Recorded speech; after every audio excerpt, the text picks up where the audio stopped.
looking for answers, but I'm blinded by the light. I'm lost in the music, can I stay here for the night?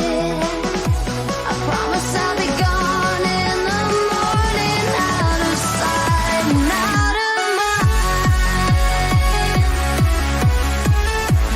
No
Oh, God.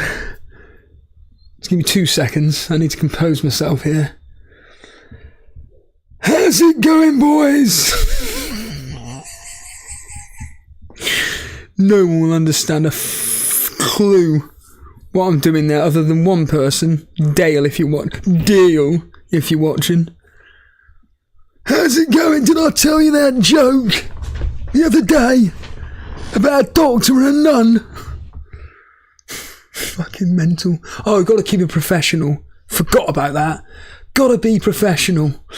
Yeah, good evening everybody and welcome to the latest Elite FPL stream. Now, you may be immediately thinking, where's Jason? You did say Jason was going to be here. Yes, he is going to be here. Unfortunately, about an hour and a half ago, 2 hours ago, he said that he's unable to do the stream at 8 o'clock. The latest he can, well, the earliest he can do is 9. I can't do any later than 9. So we kind of did a compromise, and I said, look, it'd probably be better if you just come onto Discord, and like anybody here wants to come on Discord and chat to me about obviously their FPL dilemmas. Fuck. Wants to talk to me about their teams, please do. If you want to talk football, please do. The Discord is there for a reason. But yeah, Jason's going to come on at 9 o'clock. Up on screen is my team. I don't know how to shrink this, whatever. But this was put together by Nuclear Atoms. And he's just coming up with some graphics. I don't know if he's wanting to do this for future streams, if it's just a one-off. I don't know, but he just wants to see what the graphics look like up on screen. So this is Nuclear Atoms. Little picture, and you may have seen a new thumbnail. Like I said, we're finally in collaboration with Alex Volo again, and I'm so overjoyed that we're in collaboration with him now. The the thumbnail that you see, it's just a general draft idea. It's not going to be the finalized. It's not going to be the finalized. What do you call it? A kind of thumbnail design, but give or take within reason. You know what you're going to be getting from Alex Volo. I've already given him a couple of ideas regarding how I see kind of like the way we as individuals are, me and Jason. I've kind of thought about like the NWO style. So from WCW, kind of these cocky fucking arseholes that are taking over. We're taking over. We're taking over the FPL community. We're stamping our fucking authority down. But in all seriousness, I've kind of given... I was going to say Justin then. Who the hell's Justin? I've given Alex Volo some general ideas of where I kind of want the thumbnails going. Because like I say, it's kind of like a wrestling theme with this show. And you know what wrestling's like. It's all a pantomime. It's all... dramatics and everything like this, and I think wrestling kind of represents me and Jason, to be honest with you. Like I said, you've got Jason, who's like The Rock, this cocky arrogant bastard that just comes swaggering in and does very, very well at the game, and then you got me that does the Stone Cold Steve Austin, fuck you, I'm not interested in the authority, I'm interested in getting results. And I want Alex Volo to kind of, he knows this, but I want him to kind of get that across in the thumbnails. I also want to just quickly say there's been a lot of very, very, very kind words regarding the video that I released yesterday. There's been over, I think, 30 or 40 comments on that video, which is just ridiculous. I think that's potentially the most engagement we have had on any video we've ever done, and barring one comment, every single comment was very positive. I'm amazed that when I went into so there's a section on YouTube called Held for Review, and basically that section is for anybody that's pretty much put something of an offensive word in there, so a swear word for argument's sake. Even if it's just one swear word, it will be held for review. I'm not going to lie, every time I go to it, my anxiety is like, oh, here we go, what attack am I going to get? Because it happens quite regularly on the comment section. We get a lot of people attacking me, well, mainly me, to be honest with you, but Jason does get some shit sometimes, but mainly it's me, as you can probably imagine. And like I said, of the 30 odd comments, I only saw one which wasn't even that bad, to be honest with you. They just said you're speaking a load of waffle, and my argument, as I wrote back saying, I really do appreciate you feeding the algorithm, but in all seriousness, as I keep stating, no one has to watch your stuff. As I said on my Total Stevo podcast this morning, if you're a content creator and it's pretty much your job, then unfortunately you've got to sell your soul. And a member of the community messaged me one of the funniest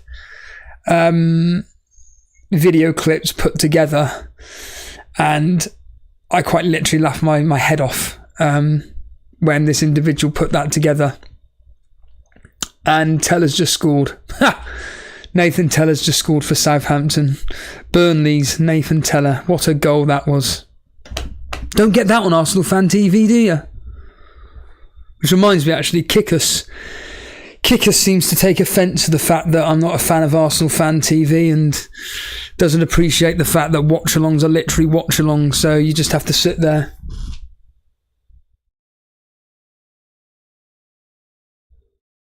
like that and bore the shit out of the fucking viewers. I just want to see their reactions. Well, yeah, but I'd rather them just talk about the game, what's going on. Like I said, like Mark Goldbridge does, is why I personally prefer Mark Goldbridge to any of these YouTubers that do watch along, because he's one of the very, very few that I've come across where I feel within reason it just feels like he's actually doing something, whereas I just find with a lot of other content creators that do watch alongs, it's very disingenuous. But yeah, so what was I talking about? I've completely forgotten. Oh yeah, the video yesterday. So yeah, that video yesterday, I was really happy that the individual that DM'd me and gave me permission to talk about that particular subject matter, I really like doing, because it's just essentially me just looking at the paragraph and then just commenting on some of the things that he wants addressing, basically. But yeah, from a fantasy football perspective, I have put in the poll.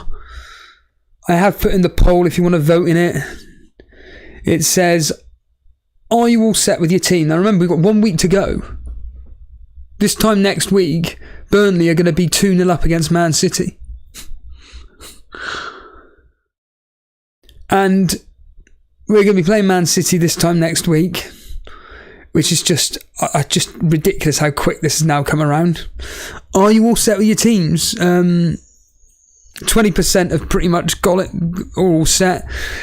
60% are saying I'm virtually there, and 21% are basically saying they don't know what they're going to be doing with the teams, or more specifically, I have no idea who I'm going with. For me personally, as I said to FPL Maestro on Twitter, for me it is quite literally just swapping certain players in and out. For instance, today I was looking at a Salah team in a 3-5-2, but it involved having two 4.0 defenders, and it meant losing Watkins. So the team was, well, it's pretty much what it is up on screen, but instead of Watkins, it was Salah, essentially. Because there are players in this game that I do genuinely have FOMO with. And when it comes to game week 2, I know for fact I'm going to be wanting Salah. But I ain't going to have him if I don't have him in game week 1. Now, admittedly, I have a plan where I get rid of Jackson for game week 2 and bring in either Gakpo or Núñez. Probably Gakpo. And yeah, there are certain individuals I'm worried about. Now, I have changed my team. One player I literally... Do you know, there's one team that I don't particularly care about. It's Brighton. I'm not really too fussed about owning Brighton. I mean, number one, from a midfield perspective, there's so many different options. I really couldn't care less. And it's always depending on which option you're going for that ends up getting the points of the match. Like, unlike with Arsenal, where you're pretty certain that the only players that are going to get attacking returns are pretty much Martinelli, Odegaard or Saka, and maybe Jesus or Nketiah pops up with something. But usually the three midfielders behind Jesus are the ones that are going to get the double-digit returns. Whereas in Brighton, you've got March, Gross, Matoma, Ferguson, Undav, Welbeck, and Ciso. There's hundreds of them. And from a defensive perspective, I just don't buy into it. And I was thinking, I'd rather just have John Stones in my team. And I was just, my team is pretty much that on screen now, other than now I've gone with that instead. It's basically John Stones in there instead of Estupinan. I've still got 0.5 in the bank. But I was just thinking, we must be fucking mad to avoid Man City. It's just crazy. Like, the best team, one of the best teams in the world, let alone Europe. And yet, yeah, just have Haaland, that's it. Like, it's I know people go, yeah, but rotation. What about the rotation? I'm willing to take a risk on it because my bench has got Matty Cash on it. Like, I don't think if John Stones doesn't start, I don't think he comes on. I really don't think he comes on. And I think that John Stones is pretty much a mainstay in that Man City team, and I'm pretty confident in having him. Obviously, the more we approach game week 1, the more information we're going to be getting. If it's not Stones, it's either a Kanji or Ake. So basically, I want a Man City defender. End of discussion. I just want a Man City defender. So, because I just can't miss out on the pretty much possibility of those clean sheets, even though I think we're going to score against Man City. But, you know, Burnley, Sheffield United, Fulham, West Ham, Nottingham Forest, Wolves, it is fucking disgusting. Those fixtures are insane, and I don't want any Man City, I just want to go with Haaland. But we're happy to go with the likes of Brighton or, I don't know, Aston Villa or Chelsea, Bournemouth, Luton, Fulham, Crystal Palace, etc., etc. But when it comes to one of the best teams in the world, I don't want them. Don't want them. I just think it's mental. And then, of course, you know, I'm concerned about not having any Arsenal. I really want Arsenal in that team. My team up on screen, the players that I'm absolutely 100% going with into game week 1 are Chilwell, Shaw, Saka, Eze, Martinelli, Rashford, Haaland, and yeah. So that's 1, 2, 3, 4, 5, 6, 7. 7 players of my starting 11 I'm guaranteed. So there's 4 in Jackson, Watkins, Stones and Ramsdale that have got a tiny question mark. So as a percentage, Ramsdale, I'm about 80 to 85% certain he's going to be in my team.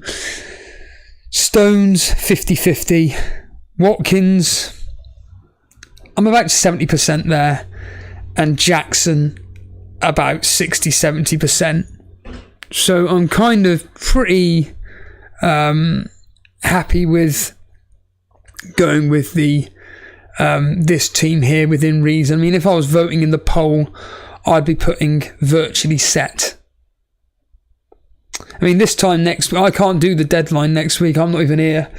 So I'm going to be missing out on I'll be able to access my phone and hear for news about if there's any news about the Man City team, etc. But realistically, if it came down to it, if I find out Stones isn't playing and it's a Kanji or Ake, I'd probably put in Ake, genuinely, for his attacking potential. But yeah, I'm pretty set. It's just game week. I just do not want to have no Aston Villa against Everton. That game looked fantastic to own an Aston Villa asset. But let's just say hello to the chat. I know everything FPL's there. FPL Maestro, good evening. Odin, David, Ricky, Andrew Ferguson, John Hayes, Matty, good afternoon.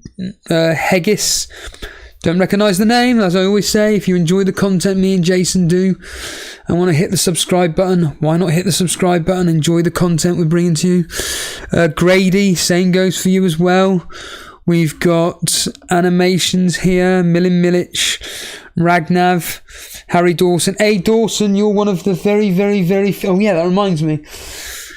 A. Dawson, you're pretty much, to be honest with you, the only person left that hasn't signed up for the YouTube chat league.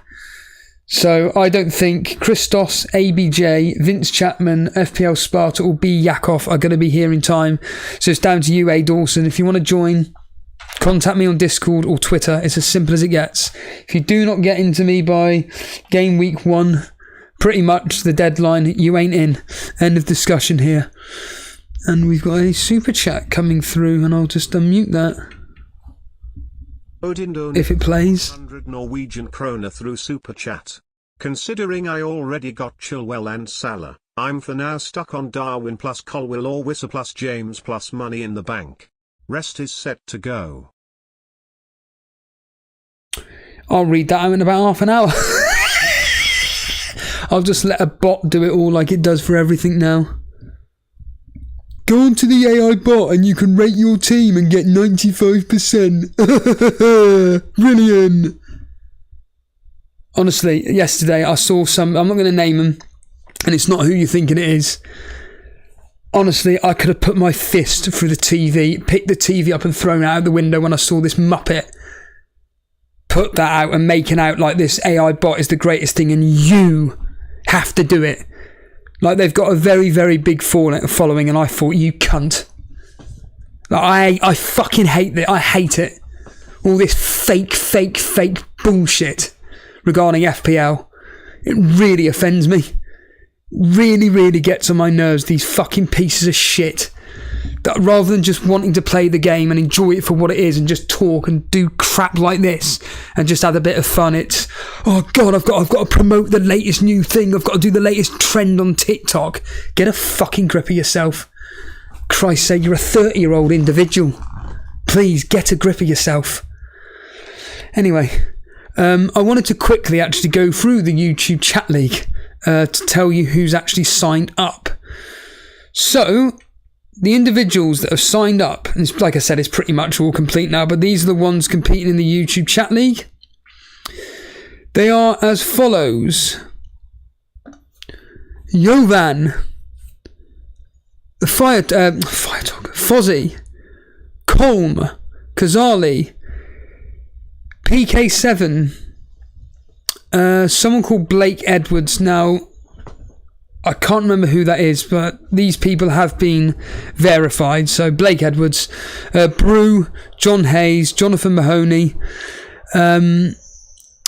Hussein Mohammed, Animations, Firetog, Nick Sharp, Armand Dillon, Ben Walker, Kevin Kelly, Matty, Simon Reeve, Andrew Ferguson, Phil Stones, Marios, who's KDB17, PM, Dally Pool, Greg Tiley, Max Roberts, Madeline Tudor, Connor, Natasha.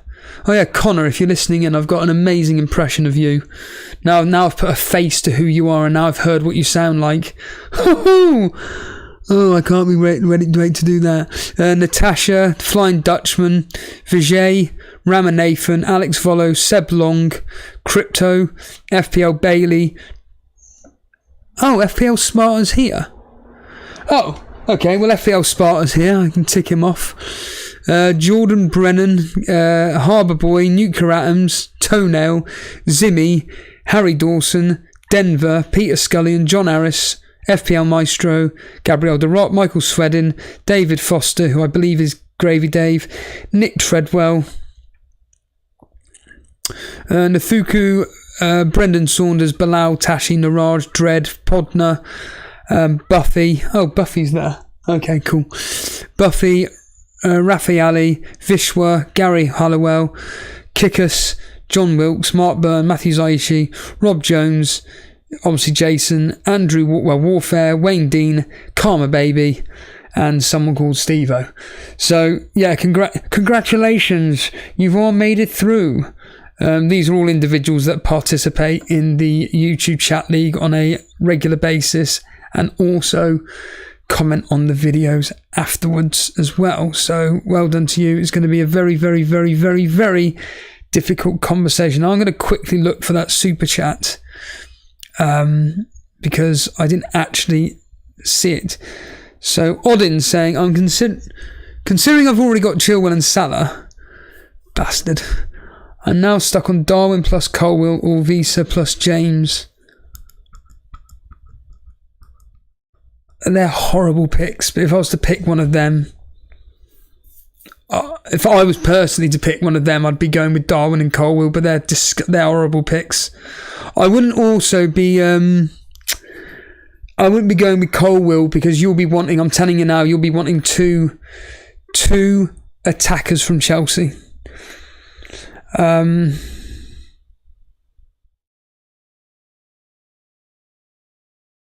No. Mr. Scruffy saying, would I get rid of Eze for Foden? Forget it. Jesus Christ. Clement LaRue. For any old schoolers there, Clement LaRue. He, or she, women can comment on videos as much as men can. I don't know any. But if there's one here right now. They were here from like the start of Elite FPL back from 4 or 5 years ago. Darren Walsh, same as well. Good Lord. Where have you been, Clement LaRue? Remember Dan always mentioning you. Clement LaRue. Ray Koreshi, hello there. FPL Gunnosaurus. Hey, I know you. You're that guy. Sounds like, what's his fucking face? Connor last night. Well, let me tell you. Fucking hell.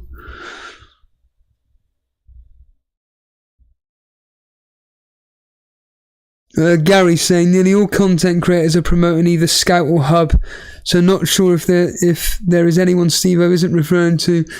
Well, that's not AI, is it? Scout or Hub aren't. This individual was promoting AI and was basically saying you must go to this website and look at AI. Cheers, A. Dawson, for that. I've just seen your message within the chat itself, so appreciate you've messaged me. So Gary Hallowell, Harry Dawson saying you've been watching for about 3 years. What's that since the whatchamacallit? Christ almighty. Since coronavirus. Darren Walsh saying Eze isn't going to produce. What do you mean? Of course he bloody will. I doubt I would want more than one attacker from Chelsea anytime soon. Why? They're going to be scoring goals for fun. I'm telling you, you are going to be wanting to jump on Sterling.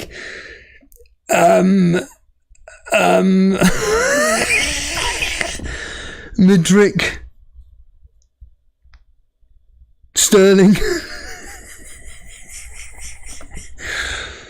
Hello, PK7. Everything FPL saying. Only issue I have now is Watkins or Darwin. Ray saying, are you allowing people to join the stream? Yeah, just honestly, mate, just jump in the waiting room on Discord. Just jump in there and chat. That is an invite to anybody. If you want to come live on air and want to talk about your team, stick it in the Steam screenshots. You know the drill, you know what to do, and we'll just talk to you about your team. It's quite simple. Animation saying he's very, very glad to be in the league this year. Yeah, it's going to be it is going to be very, very competitive. I said it to an individual on Discord earlier who was asking about joining the YouTube league, and I said, unfortunately, look, no disrespect, but I don't recognise your YouTube name. But if you want to be part of a league we take seriously, and you want to consider supporting the show financially, you can become a member, because there's 3 leagues that me and Jason take seriously, apart from the Torbay Elite, but that's something else. It's the Rivals League, the Members League, or the YouTube Chat League. They're the 3 leagues that we're going to be focusing on throughout the whole season as per normal. So there is no weak foot. No weak foot. You're in there anyway, aren't you? No? You're not in the YouTube Chat League anyway. No weak foot. Let me know in the let me know on the chat, and there we are. I'm gonna do a James from Planet FPL answering Michael Svennin's question. Thoughts on Haaland of Man United? I know nothing about him. Although Hegus pretty much answered the question, saying Haaland is hyped. Can't wait to see him. No Weak Foot saying I've not had the code. No, if you DM me on Twitter/Discord, I will happily give you the code, basically, because you are a regular contributor to the show, and I have no idea why you're not in it. But again, like I said, this is the one good thing about live streaming, is that I get to see regulars, and if people remind me and say, oh, can I be part of it, I'll highlight that person, and I'll be like, yeah, I recognise that name, I'll happily put you in. PK7 saying, I'm very, very, very happy watching Diaby, and I'm really, really confident in Aston Villa this year, and I think they're another team which we will be wanting a minimum of 2 in our teams.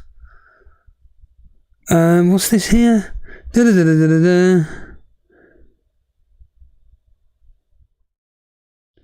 Oh, right. Yeah. An individual talking about AI, and this is a content creator talking about AI is the best thing to use and stuff, etc., etc. Could you imagine, like I said, playing this game and just literally going, let a computer do it? And it would just be quite literally just picking the popular picks, and that's it. I would. Could you imagine how boring that would be? Could you imagine how boring it would be just letting a robot, not even a robot, an algorithm just picking your frigging team? Embarrassing.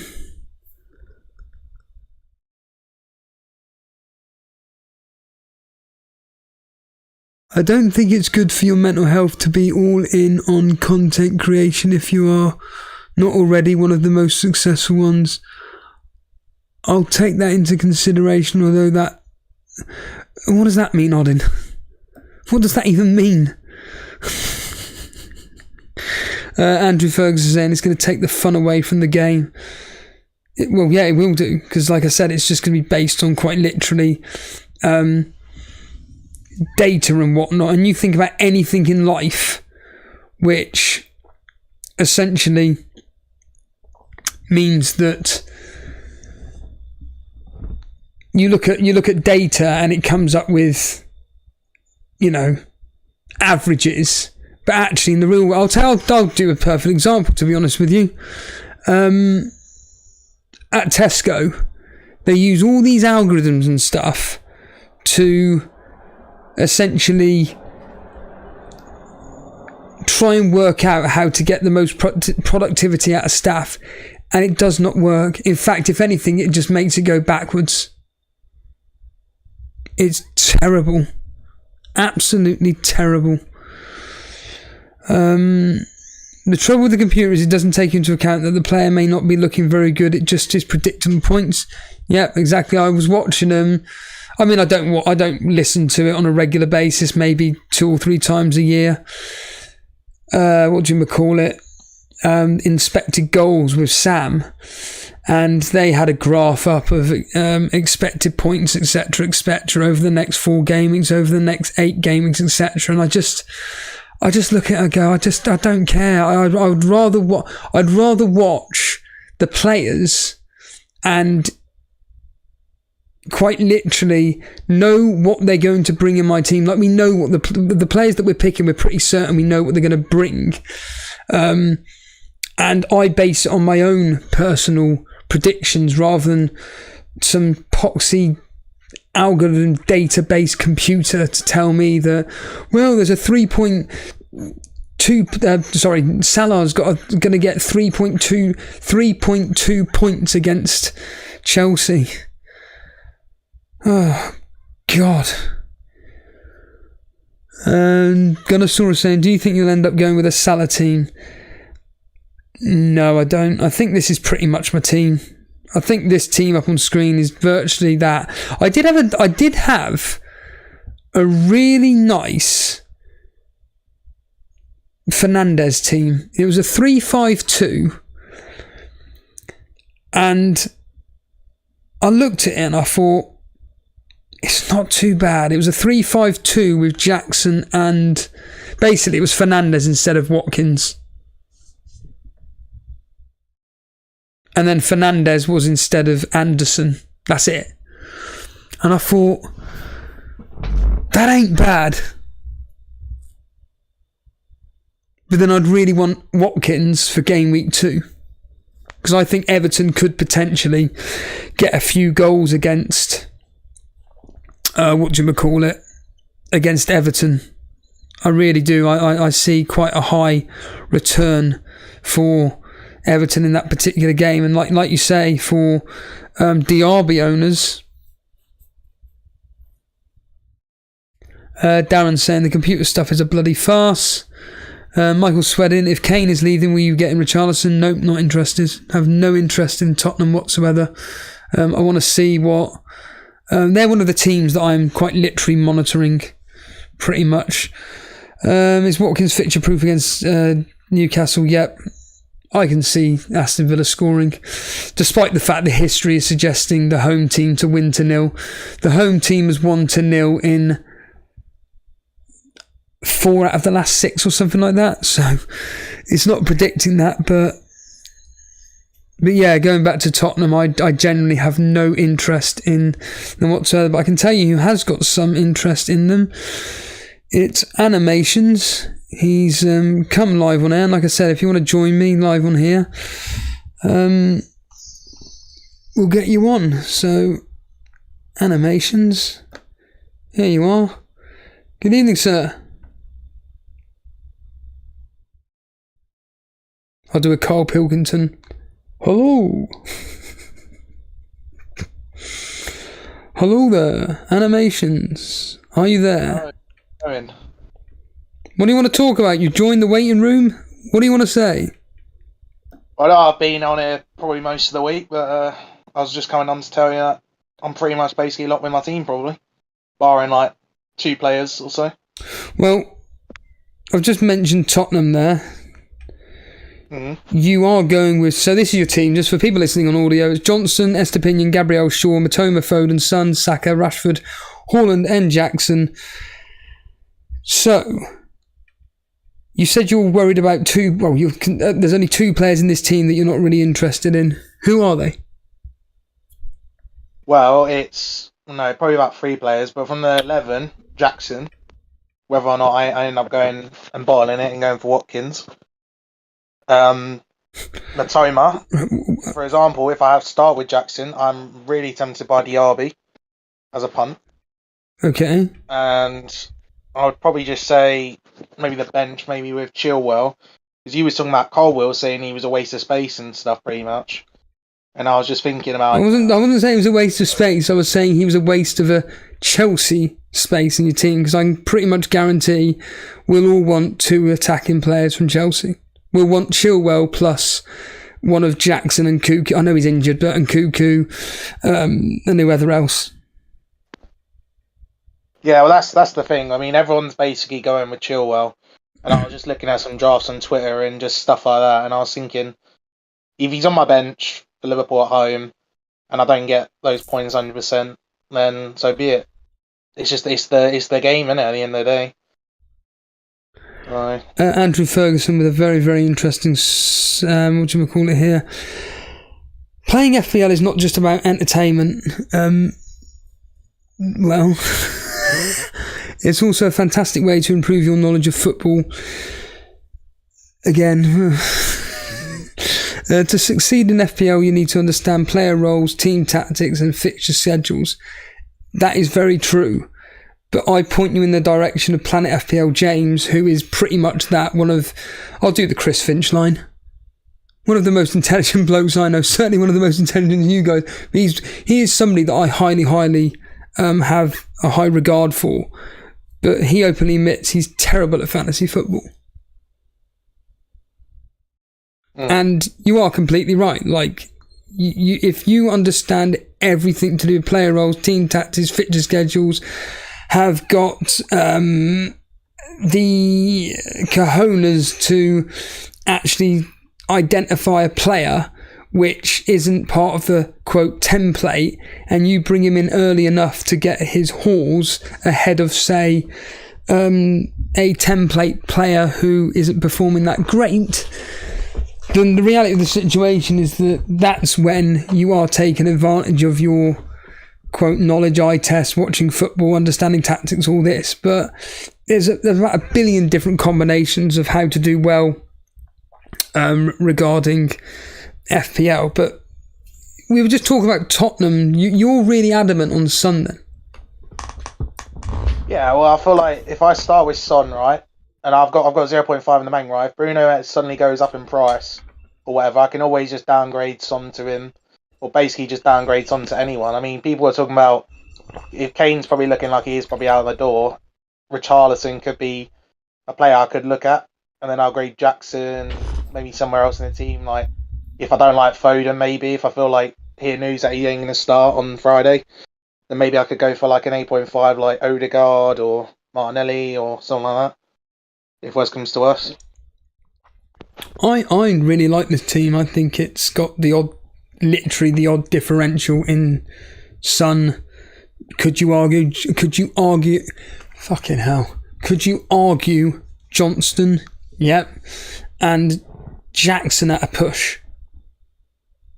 3 players, that's it. Two things, sorry, carry on, sorry.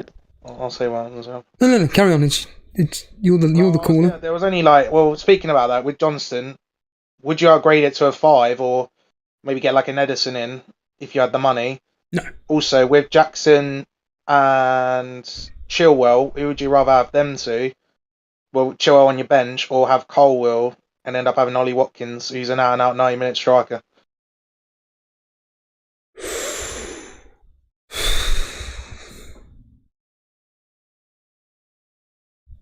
Chilwell and Jackson or Watkins and Colwill? Yeah, but the problem is that I'd rather have Chilwell instead of Colwill. Yeah, well, the issue with this team is obviously I can't do it. The only way I could do it, what upgrade like Son to Bruno or Foden to a 6.5, like Eze or something like that. What is it with Watkins that you're interested in? Well, I think, like you said, game week 2, isn't it when they play Everton? I feel like there's going to be a lot of goals in that game. So I feel like Watkins is going to be there. I would say last season, he was their talisman in that team. And with Diaby coming in and stuff like that, I don't think he'll be like Leon Bailey, where he came in from Leverkusen and basically flopped, I would say, in an instance. So I feel like with Diaby there, I feel like Villa are going to be free-flowing. And I feel like you said they're going to do well.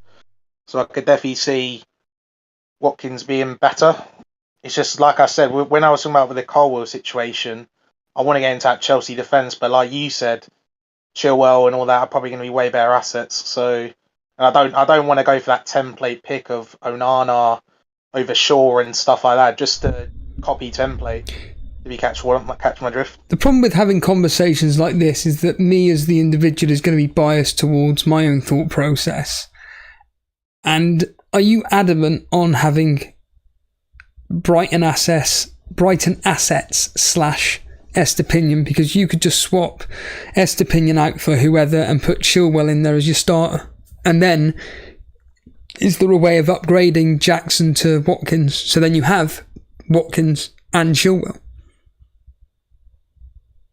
Well, the only thing about that is I'm kind of adamant on having the Brighton assets. I mean, not as much as some people, but... And why is that? Some people like you, for example, right?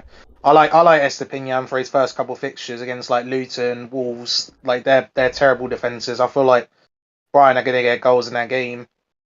So, I mean, like you is Estupinan going to get goals? Estupinan, you what? Sorry.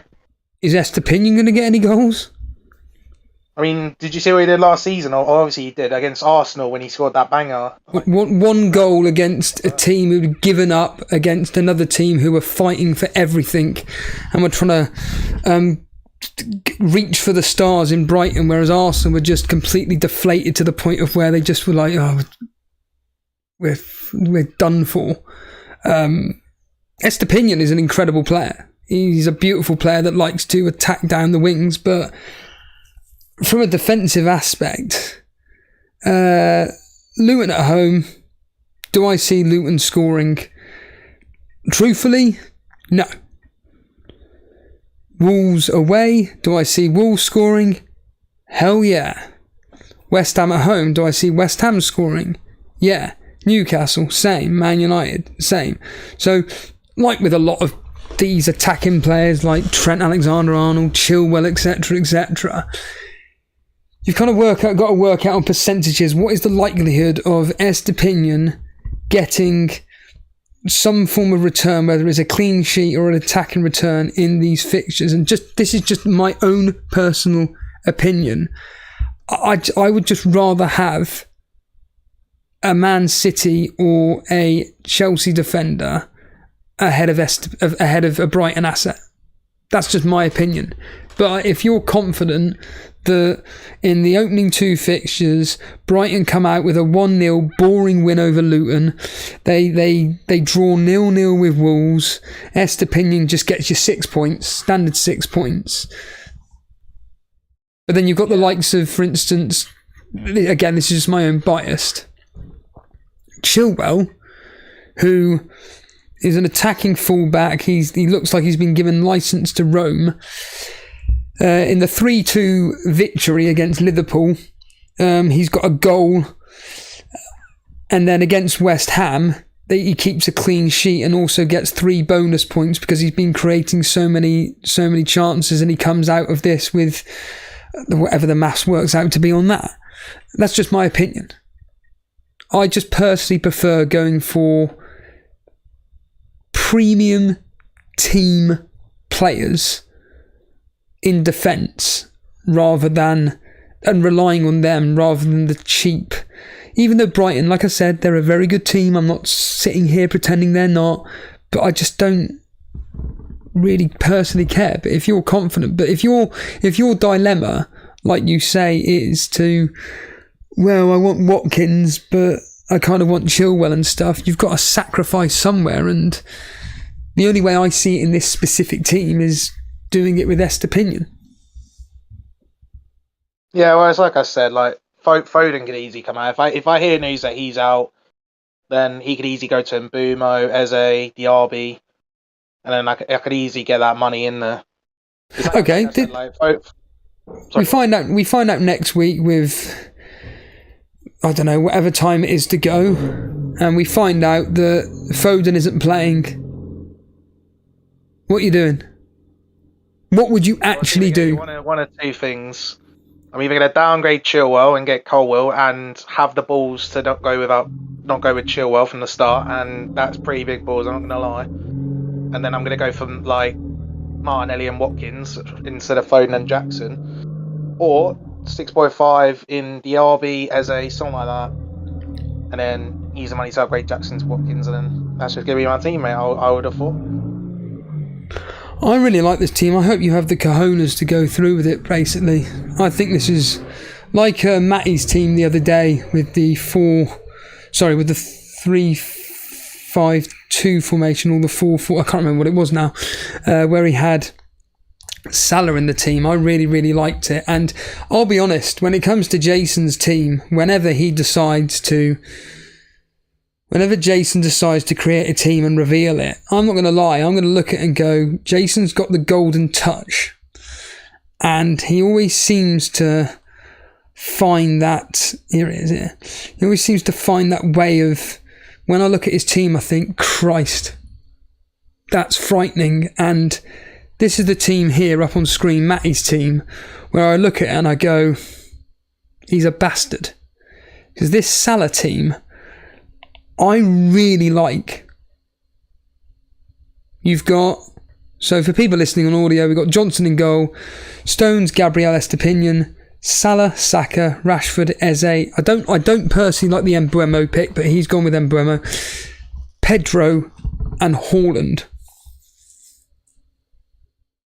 I personally would rather upgrade Pedro to, I would downgrade Mbuemo, upgrade Pedro, and potentially be playing a 4-4-2 with Matty's team to have Salah in, because that's what I was looking at earlier on. I can't remember what it was now, but I think it was Chilwell, Stones, Shaw, Estupinan. It was pretty much this team here. It was Chilwell, Stones, Estupinan and Shaw, with Salah, Saka, Rashford, Eze, and I think it was Jackson and Haaland up top, I think. And I was just looking at it going, it's just no Watkins. I'm really set on Watkins, based on absolutely nothing other than my own biased thought opinions as to why I think he could be absolutely brilliant this year, because I just think Aston Villa are going to do really, really well. But put it this way, if Jason first draft was this team right here, barring Pedro, and he had, like I said, instead of Mbeumo he had whoever, and he upgraded Pedro to a Jackson or something, I'd be thinking, oh dear, that's a really, really good team. He's got Salah for game week 2. He's got all the coverage of key men from Arsenal and Saka, Man United's Rashford, Crystal Palace's Eze. He's then got some really, really good defenders, and then on the bench he's got really, really good coverage just in case Stones doesn't play, because he's the only, within reason, only rotation risk. This is the one team I look at and go, I may just copy it, but just put my own spin on it. It's the only one that I'm happy to go if I wanted Salah in my team. It just means that the only downside to it is that I've got nothing in the bank with the 4-4-2. It's the only downside to it. I would have nothing in the bank, and I kind of want that money to be able to put it into whatever I need it for, pushing forward really. But yeah, is there players that you're worried about not owning, that you literally cannot get but you're worried about? Animations? Well, if I don't go with Chilwell, then yeah, probably him, but I probably will end up having him. Eze, I feel like for you, he's going to be a really big differential for you, and for everyone else who don't own him. I just think he'll score. I'm trying to think if there's anyone else really. I mean, obviously a third Arsenal. I mean, I'm probably going to go in with 2, but yeah, that third Arsenal, and then I don't know really. I don't really think there's anyone else that much that's affecting me really. I mean, Onana probably not. Right. Yeah, no. Apart from those players, I don't think there's really anyone for me. I mean, if you look at my team, who do you think I'm actually missing out on really? Like, I'd love to get your opinion on it. Like, who do you honestly think, who is not in that draft, you would want in that draft, apart from, like, maybe City, because I feel like there's more rotation. We've got the City coverage, haven't you? That there, of course. Yeah, Discord decides to crash on me. Brilliant. Look, I'll be honest with you. I think that team is genuinely really, really good, apart from Son. This is just my own bias. I just don't really care for Tottenham. If I'm looking through the rivals teams and everything, and I come across your team, I go, wow, it's different because you've got Son there. But then I just immediately get drawn to Chilwell and go, why are you benching the premium team player? Because I personally cannot stand benching premium team players, because they always deliver. Always. And it's always that fear of, I'm gonna bench him against Liverpool, and they come up with like a 10-pointer, but then the second that they play Burnley or Watford or Southampton or whoever, it's, they got 2 points. I don't know why, but it just always seems, I always keep saying this, I always use Azpilicueta, ironically played for Chelsea, as a prime example of a player. Whenever he played the big teams, he would always get a minimum of 7 points a match. Yet the second he was playing the likes of Nottingham Forest, Bournemouth, whoever, these crap teams, it was 2 points, 2 points. It was really weird with Azpilicueta. By the way, this isn't an exact science. This is just based on anecdotal evidence from my own personal point of view. And it's why I've always stuck with the rule of never bench premium defenders in anything. Or more specifically, premium team defenders. I don't like it. Hence why, looking at your team, it makes me sick that Chilwell's on the bench and you've got, in this specific case, Estupinan there. But there's nothing wrong with it overall. I think, in fact, let's just ask the chat. Chat. I can see the chat. They've said a few things like benching Chillers for Estupinan is criminal and a few other stuff. What was that, sorry? Marcus has said benching Chillers or Chilwell for Estupinan. Oh, right, yes. Yeah. I could definitely see that. I mean, this is why my team is basically locked. Like, at the end of the day, I could easily go for someone else, like a Colwill or a cheap 4.5, get Watkins, decide if I want Chilwell down the line. Like, if Son doesn't work out, for example, like I bigged him up for quite a bit, I could always just go to Bruno and change the team a little bit, my game week 2, game week 3. So yeah, again, we all have, people forget this, we all have the opportunity to do transfers. It's not like this team is there forever. In fact, I read a very interesting comment from someone on Twitter to someone's team, and they said, but we're not playing this for one game week, we're playing this for 38 game weeks. If you fancy, in your case, Son, then go for it. If he doesn't work out, well, then you missed out on what? I mean, remind me, who would Son, if you didn't have Son, who would it be right now? Who would it be? all right, well then, if Son wasn't there, Bruno in, and right, okay, then I'd easy upgrade Jackson. That's it. And then there you go. Jackson to what? To Watkins, because I got. Okay, right. We'll take that as a simple example, right? So, Son and Jackson on game week 1. Right, this is your team right now. Son up against Brentford away. He gets a goal. So let's do the math. Let's do maths with Stevo, shall we? So Son gets a goal, 5 points. Gets appearance points 2, plus he gets 2 bonus points equals 9 points. We've got Jackson, who gets a goal versus Liverpool, so that's 4 plus 2. He gets 1 bonus point. That's 7. Realistically, Man United, Bruno gets realistically an assist versus Wolves in a dire 2-0 win. So that's what, 3 plus 3 equals 6. And it was the other player you said, Watkins, wasn't it? Watkins against Newcastle. I would say nothing. 2 points, and that's it. So that's 8. So, and this is just based on the opposition, because I think that Aston Villa have got a harder opponent in Newcastle, and Man United at home to Wolves. Yeah, it should be a straightforward victory, but I think 2 or 3-0 written all over it. And to be honest with you, like I say, Bruno, I just don't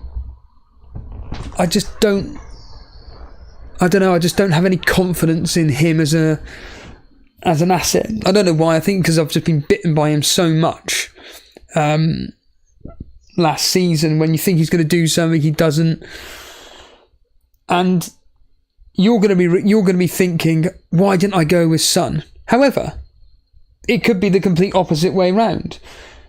Bruno gets a goal and assist versus Wolves, so that's 5 plus 3 plus 3 plus 3 bonus, and Watkins gets, let's just say, an assist versus Newcastle, 5, and then for Tottenham, Son still gets a goal.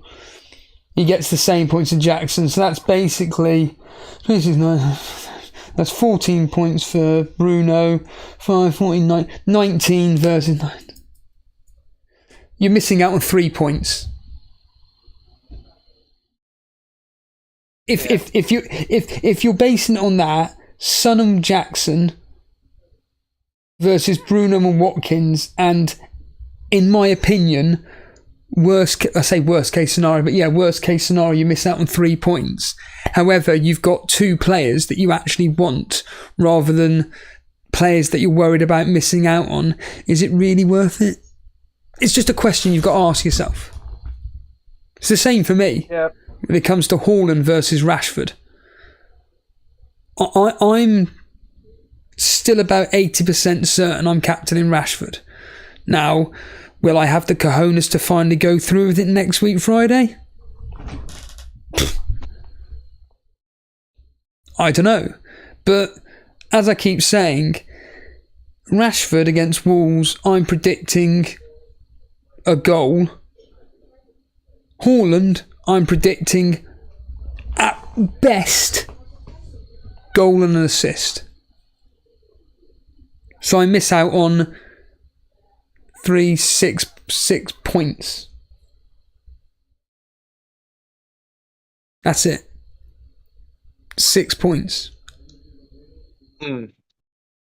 Whereas I think there's a higher chance of, just again, it's just based on my own personal opinion, of Rashford doing better than Haaland. That's all it's based on.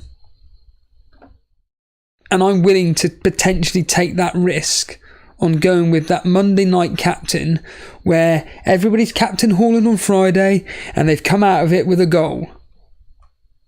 And then everybody's going to be thinking, oh my God, what's Saka going to do? What's Watkins going to do? What's Rashford going to do? I wish I captained him. You know it's going to happen. If Haaland gets that one goal. However, if he was to get a hat-trick, which I don't think he will do, but if he was to get a hat-trick, at that point people like me are thinking, what the fuck have I done?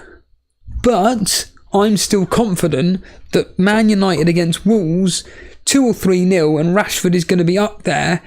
Because remember last season, Rashford at home was a freak of nature. Pretty much every single game he was getting a minimum of 10 points. And Man United at home, they were winning every single game to 0.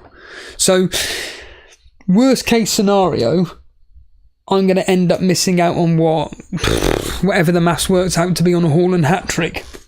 Which is what? 4, 8, 12, 13, 14, 15, 16, that's 17 points for Haaland. Whereas Rashford, 5 plus, let's say a goal and assist, 3 plus 3 for appearance and clean sheet, plus 3 bonus, that's 9, 34, that's 14. I've missed out on 3 points. So it's the same scenario as you. So a Haaland hat-trick. Say that again. Oh no, what I was going to say, with Son and Bruno, if Bruno ends up outscoring Son by a fair amount, but Son at least comes away with a goal and an assist, I think I'll be pretty happy with that. If Bruno ended up getting like 2 goals and an assist. He's not going to do that against Wolves. Be real here. No, that's what I'm saying, right? If Son only comes away with a goal or an assist, for example, let's just say, yeah, and Bruno ends up getting a goal and an assist, I'd still be pretty happy with that, because Son, he's not going to be in a load of people's drafts, and he'd be a little bit of a differential for me. I want to bring on Ray. I don't know why that's funny. Let's bring on Ray Qureshi here. See what he thinks. Hopefully he's... Hello, Ray? Hopefully he's... Just need to mute your stream. Or mute the TV, phone, whatever. Can you hear me? I can hear you loud and clear. This is just like Spaces. The only difference is that you're on YouTube instead. Ray. How you doing? I'm doing very well. We are just discussing here the probabilities of Haaland potentially getting a hat-trick, Rashford getting a goal, assist or whatever. Do you think it's worth going against the grain? Because Animations here is really wanting Son, but he's concerned that maybe actually going with Fernandes could be the more safer option. But I think Animation should stick with Son. You think he should stick with Son rather than go with Haaland? Is that what you're saying? No, rather than Fernandes. Bruno. So once again, you think he should go Son rather than Bruno Fernandes? Am I right? Yeah, I do, yeah. And is that already in ownership of Rashford? Yes, yep. Okay. I feel that Spurs are kind of a wait and see initially. So when I was away, I met a guy who's a Celtic fan, and he said that Ange Postecoglou is he's an attacking machine, so forget about defence, which is brilliant from an FPL aspect. But I think potentially it's a wait and see initially. And I think with Bruno Fernandes, even though we felt like maybe he underperformed last season, he still got 17 returns, considering he had Wout Weghorst up front. Sorry, I giggle every time. Woutweg horse. So potentially, I think start with maybe Bruno and then go to Son, especially when those fixtures seem to get a bit tasty. So personally, I think Bruno over Son, based on the fact that we really don't know what Tottenham are yet until the start of the season, if that makes sense. To play devil's advocate, you've literally said that Tottenham are going to be an attacking machine, and based on the history that we know of Son specifically, but take last season aside, that was just a blip, but all the other seasons he's one of the best attacking players, not just at Tottenham but within the Premier League. He's got really, really good fixtures. Man United's, again, I would say Tottenham's and Man United's fixtures are about equal within reason, maybe slightly in favour of Man United considering they've got Nottingham Forest and Wolves at home. You still think that obviously from a safety perspective going with Fernandes, but Son, knowing what we know about him, he really could explode and send animations up the ranks and doing exceptionally well ahead of our YouTube chat league. True, but to start a season, and I know, Steve, this is maybe something you don't like, is that I do think a bit of safety I would advocate a little bit of safety. Reason I say that is because if you start with Son and it doesn't go well and Bruno does return well, is that you're kind of already starting at a decline, if you like, at the start of the season. And also, and as an Arsenal fan, it was kind of similar with Aubameyang. He had a great season, had a poor season, and then completely underperformed. And a lot of people owned him, like myself as well, a couple of years ago. And I don't want to say Son is past it, but I do feel like the opening fixtures would be a good barometer to see if he's back in form. And then it's very easy by game week 3 to switch Bruno to Son, for example, because he'll have Bournemouth away, Burnley away, and Sheffield United at home. I think the first couple of games is a good kind of test to see if Son is really giving that whole potential that we all have seen in the past, if that makes sense. No, I actually do advocate safety, but I just think for most teams, I think going with that 1 or 2 differential isn't such a bad idea. And Son, a proven fantasy asset. I mean, reading here what Andrew Ferguson has copy and pasted, I know Sonny really well. I've known him for a long time. Said, pronounce it, Ray. You did a really good pronunciation. How do you pronounce his name? Posha. And Postecoglou. Right, he's an outstanding player, especially the way I like teams to play with wingers who are a goal threat. He's elite, FPL. He's elite. And even though I completely agree with your argument just there, it's not even an argument. It's just stating the obvious. To be honest with you, I just think. I mean, animations. Speak to Ray. What do you think on that? Well, Well, Ray. Dan says. The thing about Son is, right? Where did Ray come from? You know, he's only just come on stream and he's already putting, what I'll say about Son is, right? Son's playing Brentford, right? Yes, last season they got destroyed and Son is off form. But if he can get me something out of that game, I'll be a happy boy. Right, and then he goes to Man United in game week 2. Okay, if Bruno and Son end up both getting returns, I haven't really lost out there. And then in game week 3, I like the punt against Luton or whoever they've got. And like you said, like Bournemouth and stuff like that, I could definitely see holding Son until game week 5 or game week 6 as not a bad thing, especially when with this current team, I've got 0.5 in the bank. And obviously with Son, he's kind of like Salah. And I could basically just move him to Bruno if I really want to. Like if for example I don't start with Foden or I need an Arsenal midfielder or anything like that, like it's totally fine to basically just go to anyone else. But I think my gut just tells me though with Son, see what he does in the first 3. Worst case scenario, doesn't work out, I could always change him. And plus, since we started, like obviously or Stevo's been doing the streams this week with me talking with Max and stuff like that about getting a rivalry with him. I could definitely see someone like Max, for example, going with someone like Fernandes. So When he said that he was going to go with Fernandes or Rashford, not both, but one. Oh, okay. Well, then maybe I've spoken too soon. Then maybe I'll have to wait until I see what happens before game or when gaming one obviously occurs and stuff like that. Who do you think has the easier fixtures?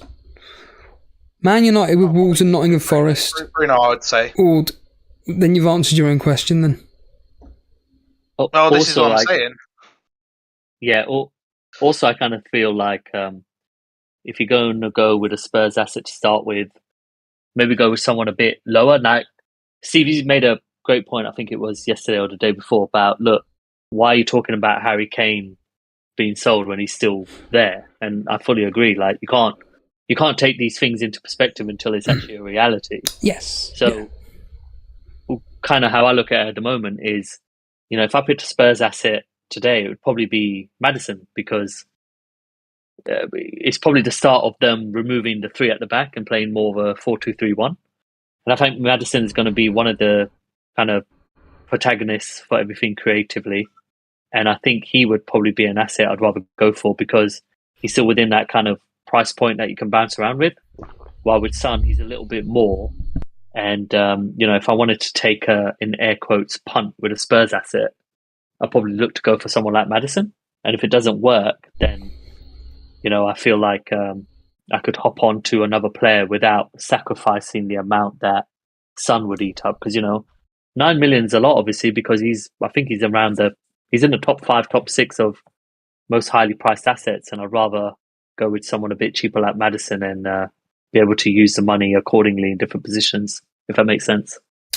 What do you think on Animations' dilemma of either having... What was it? Animations, Chilwell and Jackson, or Watkins and Colehill, wasn't it? Yes. Think on that, Ray?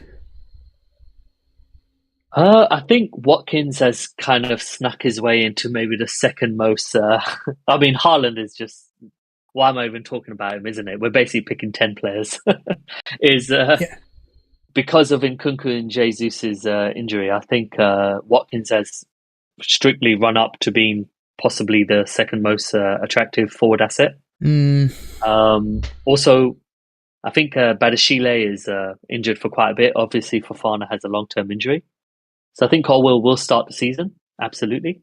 But the way I look at it is I do feel there are other attractive 4.5 assets maybe that you could think about. Maybe from Brentford, like Henry or Pau Torres, for example.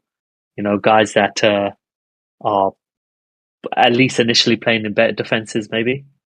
And when I look at Chilwell / Jackson, I love the Chilwell shout. If I played him, I wouldn't bench him against Liverpool personally. I'd play him because I think there's so much offensive potential there.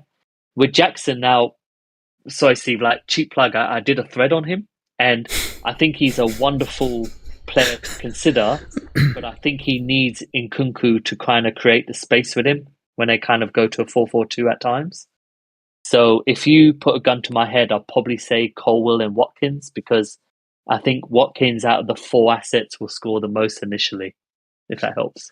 So, on asking that question then, are you saying Jackson needs Nkunku to perform? I think maybe it's more of, when I look at someone like Jackson at 7 million, there's so many assets you can maybe consider around that price point.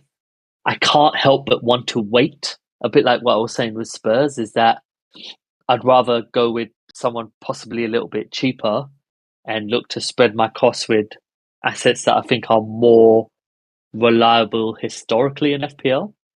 And I think when you go for someone like Jackson, it's pretty much, well, okay, if it doesn't work for Jackson and I've used up all my money, who am I going to go for? I'm only really going to go down unless I want to make 2 transfers. So I would rather go for the former of Watkins and Colwill, because I don't think Colwill's a massive risk personally, simply because of his price.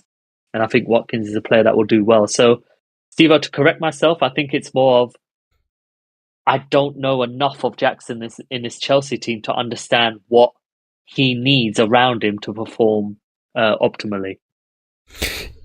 This is where my 3-5-2 came into play, because I'm just looking at it here, and I had Chilwell, Estupinan and Shaw, 2 4.0 defenders, and then my midfield 5 of Martinelli, Saka, Eze, Rashford and Fernandes, and then Watkins and Haaland up top. Yeah. That's what I had as a 3-5-2. But it meant that I only had the one City asset, which I think it's insane. All of us not wanting more than... ironically, Animations has got 3 or 2. How many have you got, Ray? Man City at the moment with my current draft, it's Stones and Haaland. Like I've really... Oh, like me. I've had... my issue is trying to fit in a Liverpool asset that I think is optimal going forward, because I think you can't really say game week 1 to game week 38. I kind of treat it in sprints. So it's like game week 1 to 5 is kind of like, okay, well, that's one block, because then after game week 5, Europe starts. So out of all the iterations I've done of Salah or Darwin or Trent or no Liverpool at all, Stones has always been there, because I'm very confident he's going to play. And I think from kind of the tone I get from you is just having Haaland is not enough, because everyone's going to have a Haaland. So to get the second asset, I would prefer a Stones, because I am confident he will start and hopefully, possibly get a few extra points if they get a clean sheet. It's not just that, it's just the fact that Man City's opening fixtures, like barring Newcastle, where I can see them ironically keeping a clean sheet, but Burnley, Sheffield United, Fulham, Nottingham Forest, Wolves. Yeah. Like, we're all obsessed with Man United assets against Newcastle and Wolves, or Brighton assets against Nottingham Forest and Wolves. Comes to Man City, nah, not interested. Again, we can go back to the argument, well, hold on a minute here, we can do transfers and stuff, but those opening 3 fixtures, albeit with a horrible rotation risk with the fact that they've got the Super Cup or whatever it bloody is in between Burnley and Newcastle, it's the only thing that puts me off it, Ray, that Super Cup, having John Stones and maybe jumping on him after that, and maybe coming in at the Sheffield, not the Sheffield United game, whatever it is, game week 4, whoever they've got, and I've completely lost it. Fulham, yes. Maybe jump in there. You know what that means, Steve? You know who the second best asset is then, right? After Haaland? You want to say it yourself? For Man City? Alvarez? Foden? In goal?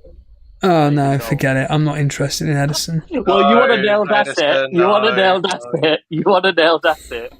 It's Edison. Ray, get him in your team, mate. See what happens. No way. No. And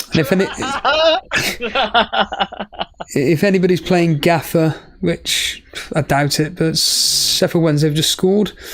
Now it's 1-1.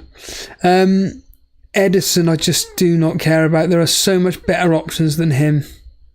100%. But you're looking at, it's a different discussion between Hall potential and who you think will actually get the minutes. And I think the error I made, and a lot of managers made last season, is a lot of us bought in Grealish, not necessarily because we thought he'd haul with all those outstanding doubles, but because we were confident he was going to start. And who was the guy that shone out of that similar price point for Man City was Gundogan. And I think the battle I've kind of done with myself is I'm not confident to go with Foden, because when KDB was out, Alvarez was playing, and even though Foden did come off the bench in the Champions League final, it was kind of alien to have him replace KDB in that central position. I feel the moment John Stones came into the team, Man City were a different beast, and beat us to the league ultimately, they had a lot more control in that inverted position. So, but the thing about Man City players is it's a bit like picking Brighton attackers. I'm rolling the dice and just hope it lands on my player. And I've kind of accepted that with myself. And I think the likes of John Stones, maybe Diaz, because Ruben Diaz obviously is possibly their best defensive defender. I don't think you'll go too wrong with those fixtures, personally. I just looked at Edison. I didn't realise he was 5.5. I didn't realise he was... It might have been 6. You thought it might have been more? I just had a team there without realising Edison was 5.5. Edison in goal, Gabriel, Chilwell and Shaw. And then I'd have the midfield 5, Martinelli, Saka, Eze, Rashford, Bruno Fernandes, and then Haaland and Watkins. But that's with Edison, but I can't afford that unless I was to drop a 4.5 down to a 5. Let me just quickly do that for a second here. Ray, what is your actual team looking like at the moment? What's your starting 11? Yeah, I didn't share it because I was just more keen to talk to you, Steve, because I'm a fan. But that is a ridiculous statement. It's the best statement because you're a real one, as they say. So at the moment, I'm kind of playing with a Salah draft in air quotes. So I guess I'll read it out. Is I got Onana, Estupinan, Gabriel, Stones, Henry, Salah, Martinelli, Rashford, Saka, Haaland, and João Pedro. Pedro at the moment. Ooh. Yeah. The bench at the moment looks like Areola, Colwill, Nakamba, and Mubama. Now, the reason I'm playing kind of with a Salah draft is, avid Arsenal fan, is if Nketiah starts against Man City in the Community Shield, I think he's going to break the template. I think the consensus will be Gabriel, Saka, and Nketiah as the Arsenal triple up, which means you're opening up about 2.5 odd million from not having Jesus and possibly not having Martinelli to play Nketiah. Therefore, that money opens up the Salah potential. So even though I said João Pedro, Steve, I could definitely see it being Nketiah because as an Arsenal fan, just obviously having an invested interest, is Arteta loves Nketiah. I think he wants him to be the backup to Jesus when he's out because I was at the Emirates Cup game against Monaco, and what we were doing at times is off the ball. Martinelli was actually taking the striker role, and Nketiah was dropping to the left. And also, Nketiah was doing, which he wasn't doing last season, is he was actually picking up the ball from deep positions, laying it off, and running off the ball. So I think there's been a serious, focused training method on Nketiah to play the more Jesus role. And if Nketiah starts as a short-term pick, I think he's absolutely brilliant, as he was after the World Cup, isn't it? Because he was only 5 million last season as well. Yeah, we were talking about Nketiah the other day and thinking, could he be that for argument's sake in a 3-4-3? That's because we know what he can bring to Arsenal. We know what he did last season. He actually did quite. Am I right in saying when he was playing for Arsenal last year, he did quite well? I think so, personally, yeah. I know he needs quite a few opportunities to put the ball in the back of the net, but to be fair, I think if you're wanting a triple up of Arsenal, Nketiah ain't such a bad shout. I really don't think he's that bad of a shout. I mean, I've got it here in front of me right now. A 3-4-3, dropping Fernandes, Watkins, Nketiah and Haaland, because it means getting rid of Jackson. But Martinelli, Saka, Eze, Rashford. And then I got 70... no, I won't. I'll have 13 million in the... I could then have Trent. Hold on a minute here, Ray. Hold on a minute here, Ray. We've got a potential here. What have I done? It means that way I can have Trent in the team and I've still got 5 million in the bank for a goalkeeper. Onana, mate. There you go. Onana. What's his I don't name? know. You got Shaw in you. Sorry. Yeah, that doesn't bother me. I'll tell you what, Ray. So you're getting a hat trick, lad. Eh? Well, double up in defence. Sonny's going to get a hat. I tell you what, to kind of look at Chelsea and just see what they're doing, despite my prediction of a high-scoring game, but based on what you're saying regarding Nkunku missing the games, and Jackson may then miss that creativity and the space opening up, and it's actually could have a detrimental effect on Jackson. Those two fixtures that he won't be there for, and then when he comes back, which would be roughly either the Luton game or the following week with Nottingham Forest. Yep. I'll tell you what, for Arsenal, in the two opening fixtures against Nottingham Forest and Crystal Palace, I've got that Liverpool coverage. I'll tell you what, mate. I don't even need a 5 million goalkeeper. I could go with a 4.5. It covers me then for the Liverpool game against Bournemouth. It's then got me the Liverpool player who likes to create a lot in Trent. Jason. Oh, is Jason there, is he? Yeah. I'll tell you what, Ray. Sorry, we've been waffling, mate. How you doing, Jay? You alright, yeah? That has got me thinking. Hello, Jace. Come on, speak. Hello. Animations, what do you think about that? About what, sorry? Oh, well, that draft you was just saying. This draft I just said with Nketiah in the I team. can hear you, Jason. Sorry, I'm listening Jason. to you. Sorry, I'm listening to you, buddy. Oh, I need to unmute him, don't I? Sorry. Oh yeah, because I'm not on the. I've just realised it's because I'm not on the because I'm not on the call with him. That's why. Here we go. Right, I can now hear him. Sure. Hey, Jace. Ghosted by Stevo in the smack talk. How many revisions is this team at now, Stevo? Are we on the 150th? No, in this Where do you want to go? in this specific stream, there's been quite a few thought processes, but this one here, Ray, as an Arsenal fan, Nketiah, you're genuinely confident in the first two opening matches. Nketiah could do. Whoa, that's what I said. I said it, and I knew it would be ignored. Is only if Nketiah starts on Sunday against Man City. Then I think he'll start against Nottingham Forest. However, Didn't you say Trossard in your predicted team on Twitter? there you go. In my predicted team, 60% I will go with Trossard to 40% for Nketiah. Oh, no. Oh, interesting. Now, you were talking about Trent.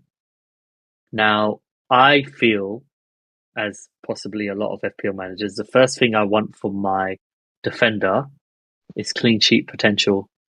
The first 6 fixtures, I could only see Trent maybe getting 2 clean sheets. Yeah. Therefore, I'm unsure. Are you selecting Trent because it's Liverpool and you want coverage? Or do you genuinely think he could beat Watkins or Martinelli or Jackson, Steve? So that's really a question to you. Do you think he can Realistically, the answer is no. Right. In all seriousness, I don't expect Liverpool to keep that many clean sheets, even though the previous season Liverpool actually kept, 4 clean sheets out of 5 versus the same opposition in the same fixtures. So with Liverpool, for argument's sake, they kept a clean sheet against Newcastle, they kept a clean sheet against Chelsea. Ironically, they didn't keep a clean sheet against Bournemouth. Actually, no, they did in the 9-0 win. Sorry, they kept a clean sheet against Bournemouth. At home to Aston Villa, they conceded, but away at Wolves, they kept a clean sheet. Yep. But that's last season. This season's completely different, and Ray, you've really got me thinking here about this 3-5-2 and not Jack. You've got me thinking about Jackson. It's basically a question of, I'm gutted. Do you know what? I think you should captain him, mate. Who's this? Fernandez. Double down. Could you Are you a man just or so a I man? can, Steve, just so I can kind of look at it from my end, could you please read out your team again in the 3-5-2, and I can Yeah, so it's on my end. it's not it won't be Ramsdale and goal, unfortunately. It have to be a 4.5, but it'd be Chilwell, Stones, Shaw, Martinelli, Saka, Eze, Rashford, Bruno Fernandes, Watkins, and Haaland. Okay, yeah. So you'll still only have the one City asset, correct? 2 Stones. Oh, Stones. Sorry, could you read out your defense as well? Did you say Chilwell, Gabriel, and Stones? No, Chilwell, Stones, and Shaw. Right. Chilwell, Stones. I'm not interested in I Gabriel. don't know my team is. Say that again. Do you know what my team is? I'd rather you do a proper video, mate. Do some incredible graphical presentation where it reveals with your expertise, mate. Jason, it comes out of like a birthday cake. Yes. Oh, no! I'll just post it to you one day at a time. Each player comes through your letterbox. Well, there's 11 days to go. If you can do that, you can. Well, you don't even you can email a player per day until the deadline. Well, even then, you'd miss deadline. What player we getting today, guys? Steve, could you read out your midfield again, please? Yeah, Martinelli, Saka, Eze, Rashford, Fernandes. Martinelli, that's it. Okay. I What's don't your know about thoughts that, on Steve. Yeah, what's your thoughts on Mbumo? I don't give a shit about. Honestly, Bruno is. Did he just say Fernandes? Yes. No, he's all about Mbumo now. Yeah, Ray was talking about Mbumo. Earlier, he was talking about Fernandes. He wasn't sure about him, I think. Not me. I think. Sorry. I'm still recovering at the moment for my chest infection. But did he just say Fernandes? He did. He said Saka, as in Bruno Martinelli, Fernandes? Rashford, Yes, in my team. Yes. Martinelli. Hang on, the same Bruno Fernandes. He was going on about being The rat. not an option. The rat. For the... Fucking Judas. He said Saka, Martinelli, Bruno, Rashford, and Eze. That's exactly who he said. Yeah. And then Haaland and Watkins. Wait, so he didn't say Fernandes then? He did. Yeah. What was that Steve. 5 midfield? What was the 5 midfield? For God's sake. Martinelli, Saka, Yeah. Eze, Rashford, Fernandes. I knew Why are it you having Fernandes in your team? because I turned him. Because number one, Ray's turned me, and number two, Man United from an attacking perspective No. in those opening No. 3 fixtures could be disgusting. Stevo, you need to make your own decisions. Well, this is hold on a minute here. The team. How many times? Game week 1, game week 2, we heard you say like a fucking record you are, bro. Well, hold on a minute here. No. Game week 1, the bloody ball. Steve, is that you? Jason, you sound just like him. Yeah, exactly. It's just literally imploding. No. I'm not imploding. The team is. Let me get the stream up. I need to see his face. The team here. You ain't got a clue.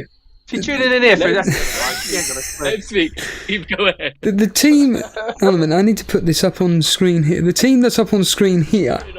The one. If I had your. What do you call it? If I had your. Computer skills, I'd be putting question marks over Jackson, Stones, and that's about it. This team up on Ramsdale, sorry, Ramsdale, Stones, and Jackson are the 3 that I've got pretty much question marks over. The rest, I'm happy with Jace. Chilwell, Shaw, Saka, Eze, Martinelli, Rashford, Haaland. Yeah, look, it's more off Ducks back with me. I mean, you make amount of times a year you say you're happy with these players, and then all of a sudden, No, I am. I haven't changed any of those players. It's Jackson, Stones, and Ramsdale. They're the three. And I said earlier, I don't know if you, I don't get this Jackson fascination. because it's Chelsea and they're going to be very, very, very attacking. But Ray's come on and he's essentially said, sorry, Chelsea are crap.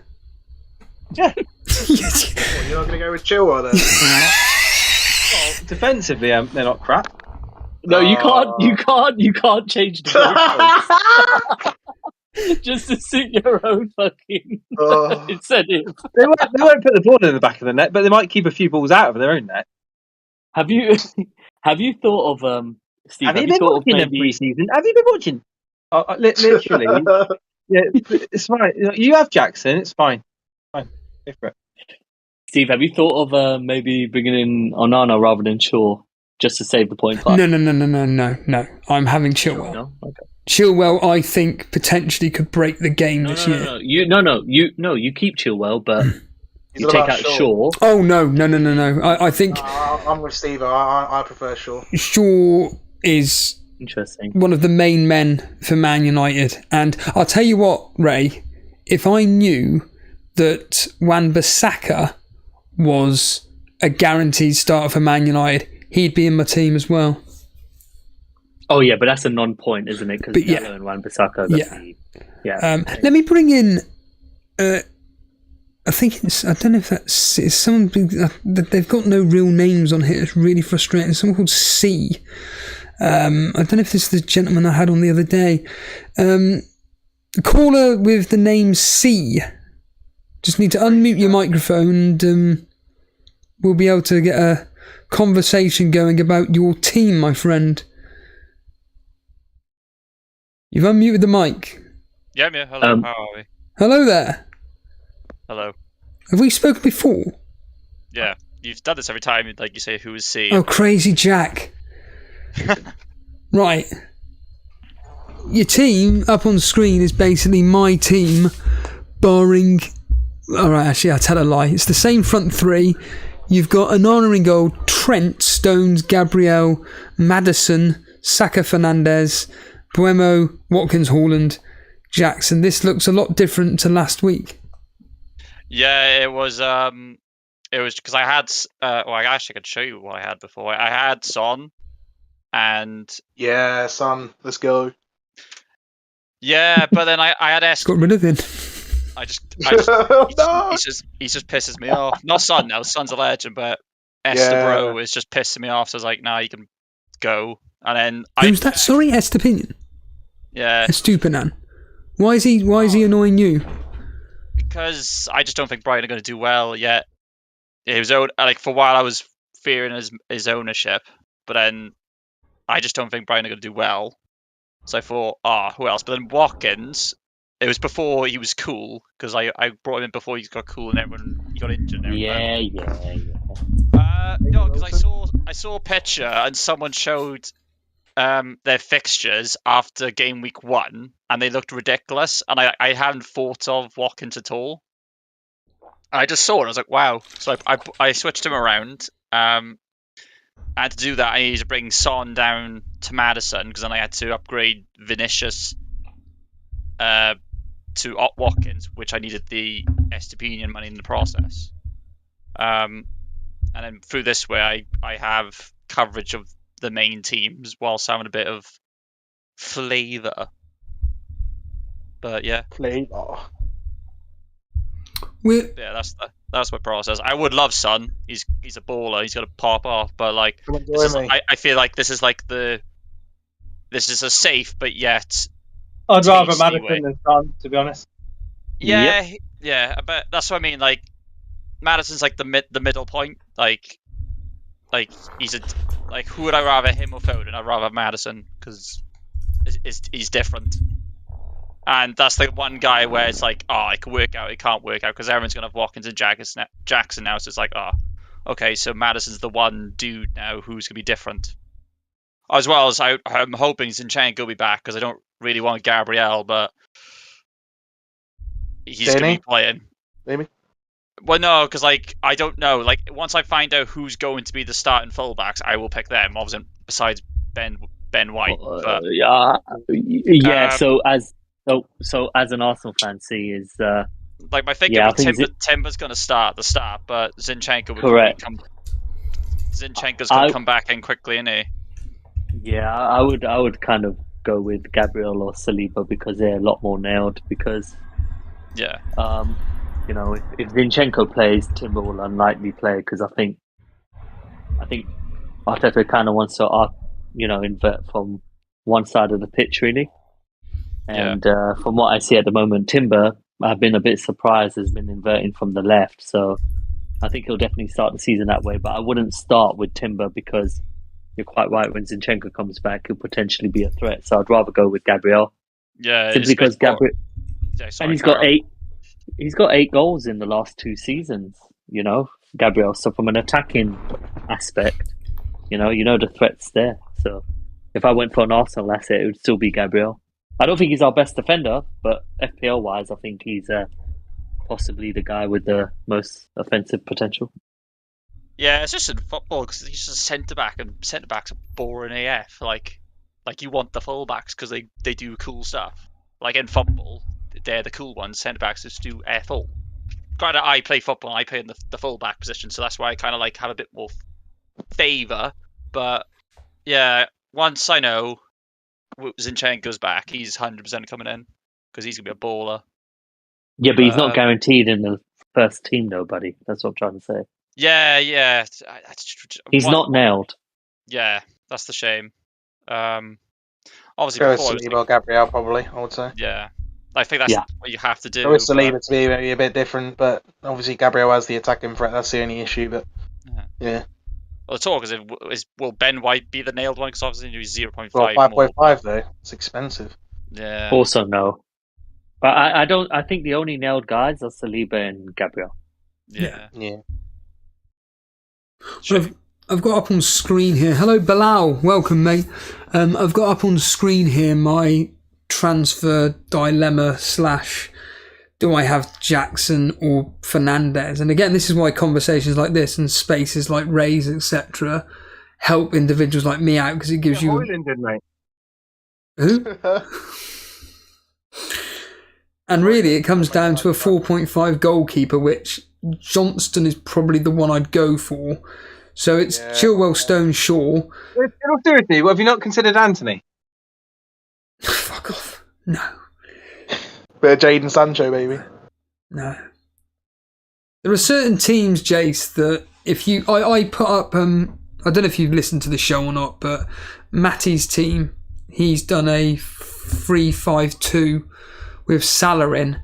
And I said that if you had that team... This show needs a new freaking theme tune. Go on. One Way or Another by Blondie. How does it go? Sing it? Oh, I can't sing. I'm fucking chest. You're a singer. Come on.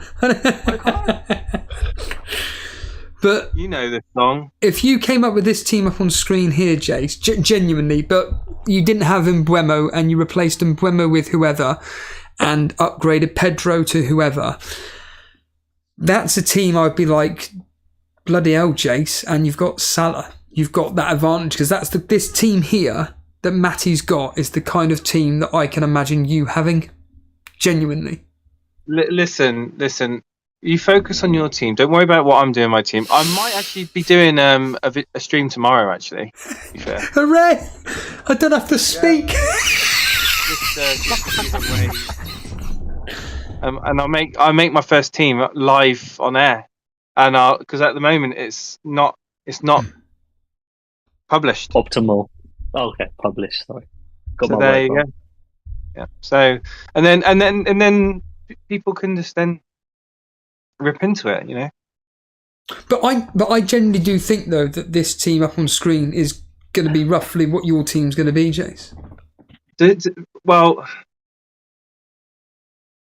that's the kind of team you would go with. But instead of, like I said, instead of Mbeumo, it will be I don't know, whoever, and Pedro would be upgraded. I honestly think I might have Antony in my team. Shut up. Genuinely. No, honestly, Jason's the kind of guy that would do this. Jason, you're still sick, buddy. You need to lie down a bit more. Well, I'm over the worst of it now. I don't think you are. Matty says here as well, 0.5 in a bank, by the way, with this team. Yeah. Just so you guys know. That's very good. I don't know why you give Antony so much crap. He's a good footballer. Okay. How much is he? As well. 7 million. He's great 7 with million. 360. It's not terrible value. It's like Sterling level or Jackson level. Don't Okay, but compare Sterling with Antony. Like, No, but what I'm saying is that. in the same price bracket I'm on about, not as player level. I'm on about like just the pricing. Yeah, but joking aside, is Antony's not even assured of being in the first team for that Man United side. He's on the right then. He'll be pretty nailed in the first team. Alanga's I gone. think Sancho's so... going to battle with him for that side personally, especially when Haaland eventually. Yeah, but Sancho, he's been playing Sancho all over the place. I think Sancho could just be utility and just be rotate throughout the front three. Whereas I honestly think that Ten Hag's got a bit of a soft spot for Antony. Sorry, I'm having to. I think that no, I like Antony. I think that I might have him starting with, to be honest, as one of my options. Come on, Jay. Go on, mate. Yeah, stop getting clicks, Jason. Clicks for this channel.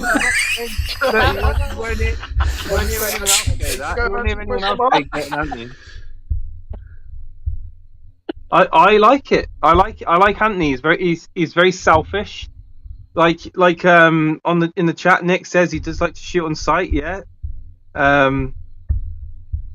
Step over, pass it back inside. You know what? He does a great pirouette, doesn't he? This is the season for Antony.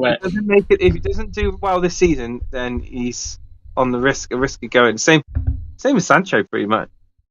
So I'll see you on the other side, Jason. He's got to do well. I'm just looking at my team here at the moment with this 3-5-2, and a potential plan would be have Jackson in game week 1 versus Liverpool, and then swap him straight to Watkins for game week 2. So then he has Everton at home. Doesn't Watkins have like a really good record against Newcastle recently? Like 4 goals in the last 5 games. Watkins is better than Jackson, especially against Newcastle. Yeah, I mean, I don't even book in a transfer. You can always just move to Jackson if you want him in game week 3. That's the thing. Or Nkunku if he's fit. He can be. Mums though. That's the thing. I agree as well. You don't really want to put yourself in a position where you're booking in transfers. Just go with players you think will return. And when I look at Watkins, as well, proven. And I look at him as fixture proof. I don't care who he plays against. I'd start him. And the way Emery is playing expansively, and I mean, Steve, you even said it yourself that you expect big things from Villa this season. Yes, yeah. I actually think Villa have a good chance of actually beating Newcastle in the first game of the season. Yeah. No. I'm liking the look of my team in front of me here. This 3-5-2. I mean that. I score against Liverpool though. Because like Jackson's doing really well in pre-season, and Liverpool have been wide open at the back recently. No Nkunku though, and I think stuff like that though, maybe. I think it's been a little bit overcooked, and people getting a bit excited by Liverpool's exposure against Bayern. So first of all, Trent will play that inverted role when he has Konate in defence with him, simply because Konate is such a super athlete that he'll be covering when Trent kind of does those marauding runs inverted. When they were being exposed, it was Matip who was playing that position, and Matip is not really athletically as gifted as Konate. So I think when the season starts, I don't think Liverpool are going to be so kamikaze in offence. So I think at the same possibly time, you can't deny Jackson's been on form so far in pre-season. Like when you want to start with him, especially with Nkunku gone now, like that makes him a lot better. But I don't know. I don't think it does. I don't think it does because who's going to feed him? Agree. Who's going to feed Jackson with Nkunku out? Because Nkunku seems to be the creative hub for that team from the preseason that I've seen. Fair enough. But, I just feel like Liverpool have been great in defence, and Jackson's been popping off. So game week 1, normally, what was it that Chelsea, the guy who's managing Chelsea, there's normally end to end with Liverpool because I think he did it with Spurs in the past. He was end to end, so Yeah, Poch. gives Jackson a good chance Agree. to pop off. And then he's got West Ham away. I'm not. Any other good fixtures? I mean, yeah, I don't know. I don't hate it. I mean, I think Jackson's a very good player. I mean, I've covered him a bit in the thread, and he's definitely got the talent. But I think without Nkunku, I'm a bit interested. I'm curious to see who he'll link up with. I think that's where the obstacle is, especially when Chelsea are unknown at the moment, aren't they? Because they're going to play with a new formation, new manager, and their key players are guys who've never played in the league before as well. And I include Mudryk in there as well because we have no idea what the team will be. So if I went for one Chelsea asset at the moment, it'd probably be Chilwell, personally. Just think, Stevo. If you downgraded Martinelli to, oh no, you can't. Never mind. Antony. Well, I'm looking here more at the fact that 5.5 goalkeeper. What was that? 5.5 million goalkeeper that you? Edison, no, Edison, forget it. But I am looking at rather than having Stones, going with a Kanji or Ake, and which I think, because I've got it here on a piece of paper here, that Akanji was the player that had the most minutes last year. He's a good player, but is he going to be able to find consistent minutes for that team? Well, based on last season, yeah, and I think that he's Akanji was number 1 for minutes last year. Then it was Diaz, Ake, and Stones. Diaz and Ake. Going to be the case this season. I think so. Yeah, I think Akanji is going to be, and What's Akanji? 5 mil. he's 5 million along with Ake. Ake's got more of a goal threat, and the thing is They're that about to I sign think he's gonna Guardiola. rotate. Yeah, Agree. Guardiola as well. Yeah. okay, but It's just one of those. It's just one of those risks that you just don't know if he's going to be. well, this is it. I could either go with Chilwell, Stones, Shaw, but it means that having 2 4 million playing defenders, however, they don't play in game week 2. So if John Stones doesn't play against Newcastle, which he would, but if he doesn't, then it means not having a defender coming off the bench for him. Or I go with a 5 million defender in either Bulldog game week 2. game week 2. Who Sheffield United got? They've got Nottingham Forest away. That's why. Oh yes, of course. Yeah, well they'll concede in that, but at least it's a guaranteed He's going to player. Yeah, that's But why I've So got my team. Akanji and upgrade one of your 4.0s to a 4.5 like Cash maybe. well, this is the point. This is exactly what I've got here. Or I go with Gabriel / They just They Estupinan. sign a new didn't say sign a new defender though. Yeah, they've just said that. Yeah. Yeah, so will that Yeah. affect centre back positions? Agree. He'll play left centre back or left back. So Yeah. Ake and Akanji are actually at risk. Yeah.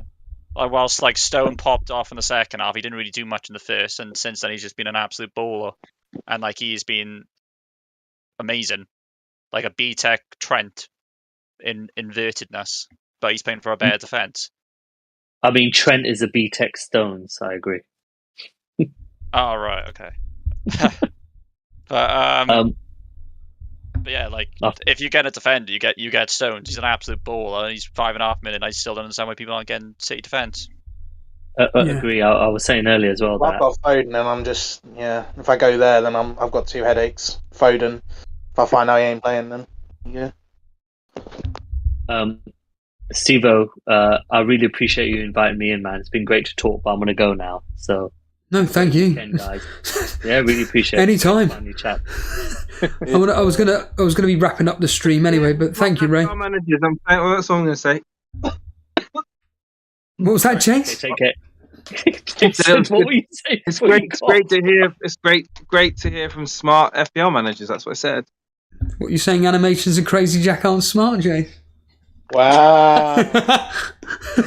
Got him. Oh, it is. Anyway, guys, God bless. Have a great weekend. Thank you, Ray. You too, pal. Thank you. Animations. Have you got any final words? No, not really. Just thanks again for getting me on, and hopefully you won't have to hear my voice for another 3 weeks until I come back with some game ahead. Get the fighting talk going. Cheers, dude. We're going to bring on EJ.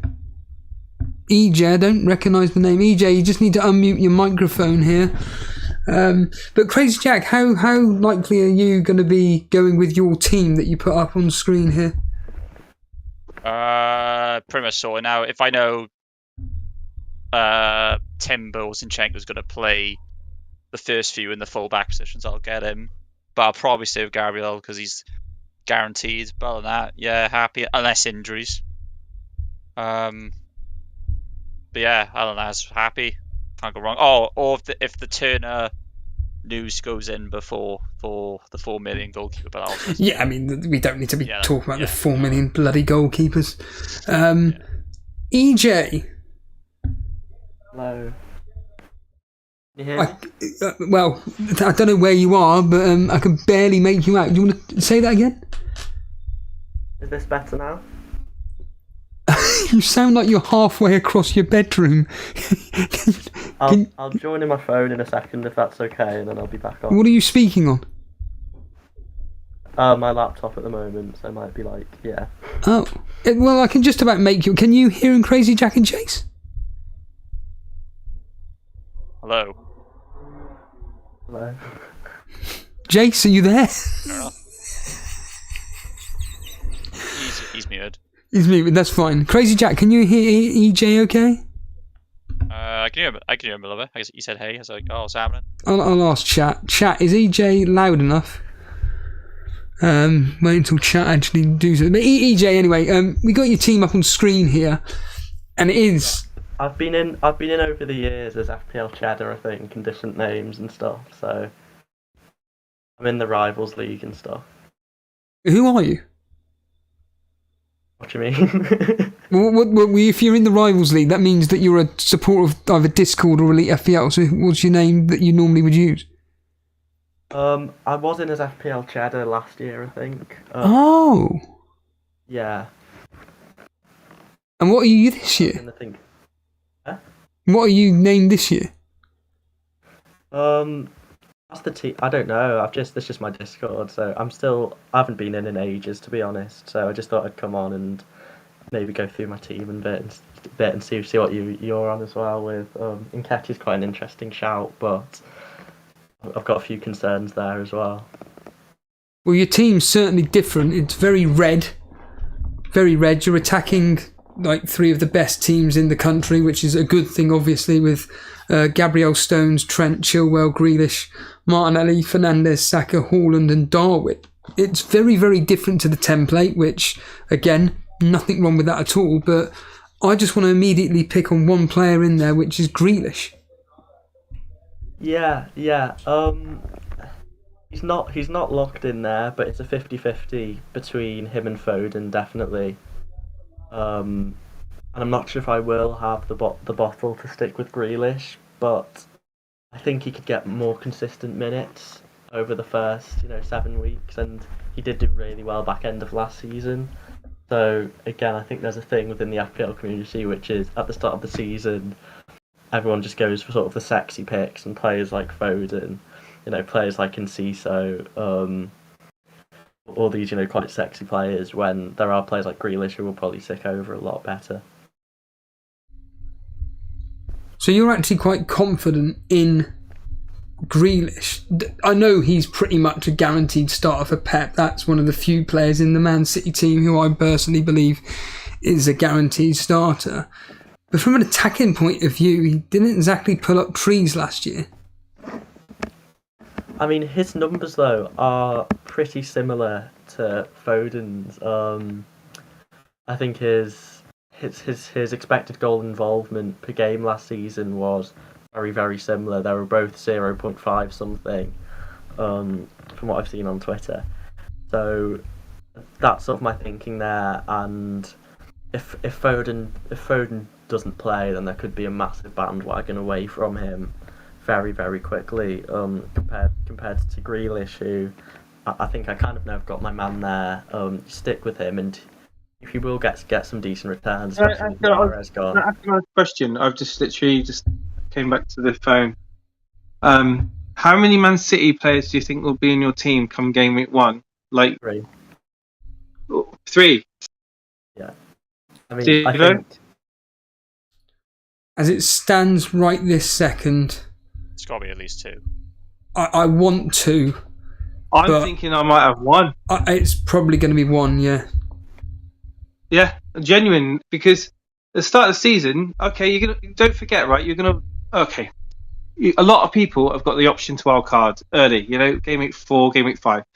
Like, if you go with three Man City, you could have issues with like rotation, with players not getting minutes that you would expect them to get minutes but not getting, and then you'd be like, right, you're not using that 100 million effectively. So yeah, I might, and if you're finding that you're preferring different picks, you can obviously wildcard, but why put yourself in that situation? Why don't you just go right? Just choose nailed on players that are set piece, takers, penalty takers in their respective teams, and not have to, just try and go with the popular Man City assets. Why not try and branch out a little bit more? Get more from Newcastle, get more from Tottenham, etc. I mean, my thinking kind of is, you can roughly say first 7-8 games the best teams do have the best fixtures. It's just fallen that way that Arsenal have really good fixtures, City have very good fixtures, Liverpool have good fixtures, Chelsea have good fixtures. Yeah, you obviously got Stevo's got Martinelli and Saka. They're more nailed than Foden, Mahrez, aren't they? Well, with that theme, I'm looking at sort of come the end of the season, sort of the top 10 players as far as points go. Probably about 8 or 9 of those even will be from top 6 teams, maybe with Newcastle in there as well. And there might be one surprise. So why not just go for these that's average. That's obviously averaged out teams. over a season, isn't it? Though. Yeah, but these teams have good fixtures as well at the start of the season. So it just seems a no-brainer for me to build this team with as many of those players from the best teams in it as possible, because they have the best fixtures starting off. So that's why people are going for these Mitomas and Buemos. But are they really going to outscore some of these solid defenders over the first 7-8 weeks? I don't think so. And I think Stones will be pretty nailed, and if not, in Community Shield, I've got enough money there in 5.5 to move him to whoever looks the most nailed. Same with if Grealish doesn't play and Foden comes in. That sort of thing's what I'm looking at. They're not. I guess that they're more price points within City, which I currently prefer at the moment. So I probably will start with Triple City because they do have those good fixtures as well. So that's where I am right now. So who's your Triple City? Stones, Grealish, Haaland. Grealish. Okay. Yeah. Like 2 is minimum, like required, I reckon. Like, why would you only have Haaland for the team that's just won the treble and are the best defense in the league? Like, then they're gonna have Arsenal compared to game, but they're gonna go from playing Inter Milan in the final of the Champions League to playing Burnley. If you're not gonna have a City defender against Burnley, when are you gonna have them? Yeah. But this is Haaland as well. And Yeah. okay, yeah, it's Burnley. Okay, it's home for Burnley, but like people say, I don't think that's going to be an easy game. yeah, but the first job of defenders is get a clean sheet. Who's going to get a clean sheet more likely? Stones against Burnley or Chilwell against Liverpool? And then you keep going on and on and on, and it just racks up Chilwell. Like, no, not Chilwell, sorry, Stones, sorry. Like, why would you not have a City defender for the best team that have literally just won the treble and are destroying every team with possession and everything? Whilst last season, Chelsea were shocking in defence. Yes, they're popping off now, but they're still letting in goals. And they're playing Liverpool first game. Like, I don't understand why people are ignoring. To go with 1 is just mad. Well, people aren't ignoring. The thing is, though, people aren't ignoring Man City, and I think most people are going to go 2-3 Man City. I'm just saying it could be a strategy to just go with Haaland and just look elsewhere, and and then adapt to City assets that you think are going to have more playing time, judging by how Pep starts off the first few game weeks and what Yeah, sort of formations he's playing in? If he is playing Stones in that advanced formation. But whether you're playing 3 at the back, 4 at the back, when you want the best defenders, like who are the most likely to get clean sheets, if you pick 3 at the back, wouldn't you want the 3 defenders who are most likely as their job to get a clean sheet?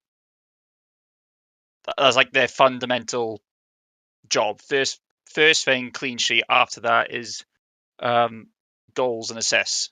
Obviously, there's prices. I don't know. I think in the Premier League, anyone can score against anyone, and I think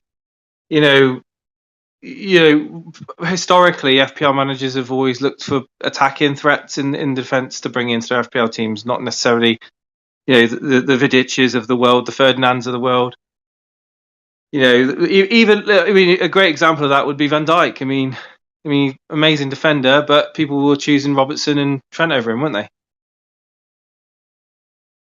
Yeah, I don't know. City's first couple of games are ridiculous, and I mean, if you got points from being a good defender, then yeah. But the job of defender is to get a clean sheet. Who's most likely to get clean sheet? Man City. Am I going to have a Man City defender? No.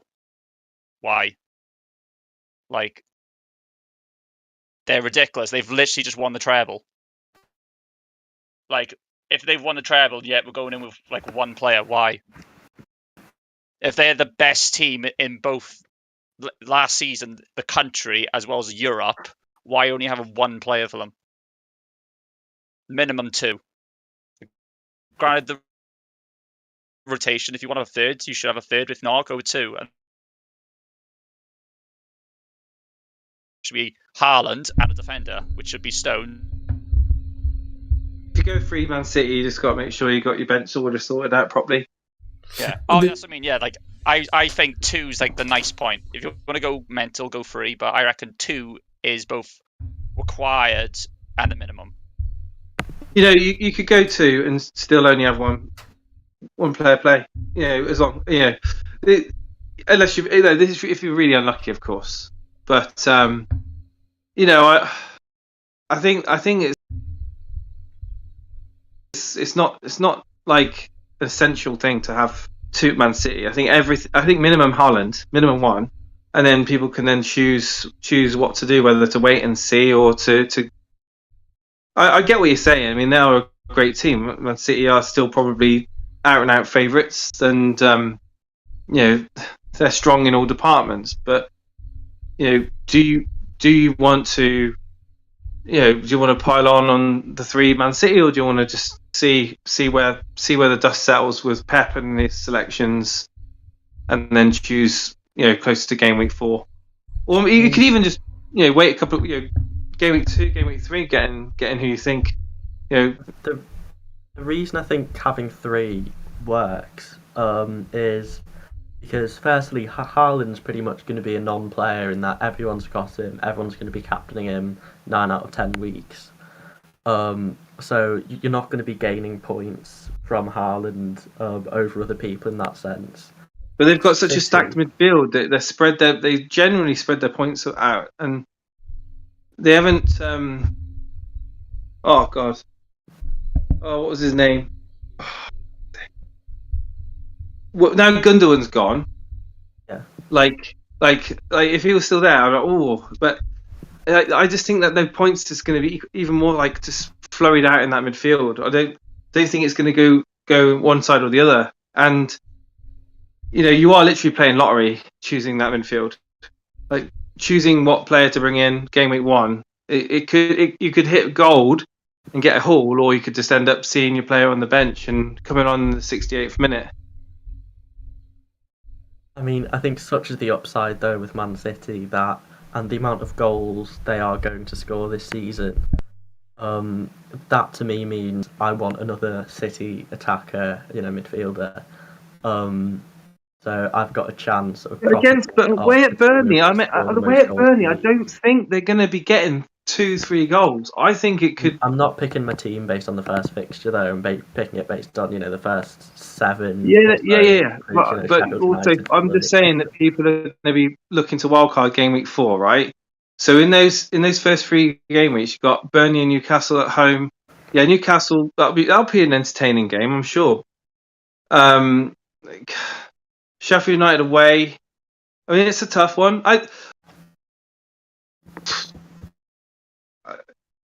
I personally think that there's a strategy. I'm not saying you're wrong. Don't get me wrong. Don't take what I'm saying. What I'm saying is that there is definitely another strategy to go, and that's just to just wait and see with Man City and not be too fast to bring in players until you've seen them over the first 2 or 3 weeks. You actually say to Man City though, like this is Man City, like.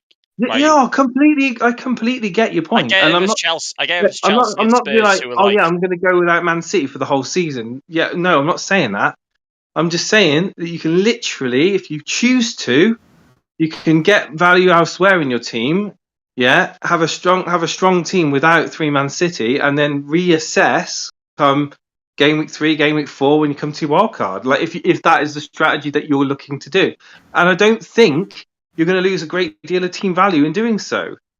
I don't think that's going to be I don't think you're going to see a mass flocking onto Man City like midfielders because of the rotation risk.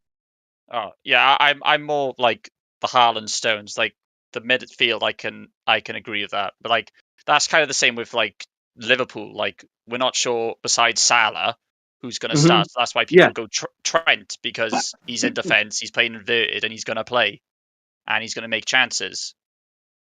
Like Stones, I think Stones is probably one of the more comfortable players that I would probably look to have in my team as a second Man City. That's why I'm going for like. I reckon you should have 2, and it should be it's going to be Haaland, and it should be either Stones, or if you want to go Edison, like it should be one of those 2 minimum alongside Haaland. But obviously, I would prefer Stones for obvious reasons. Like, unless he gets injured.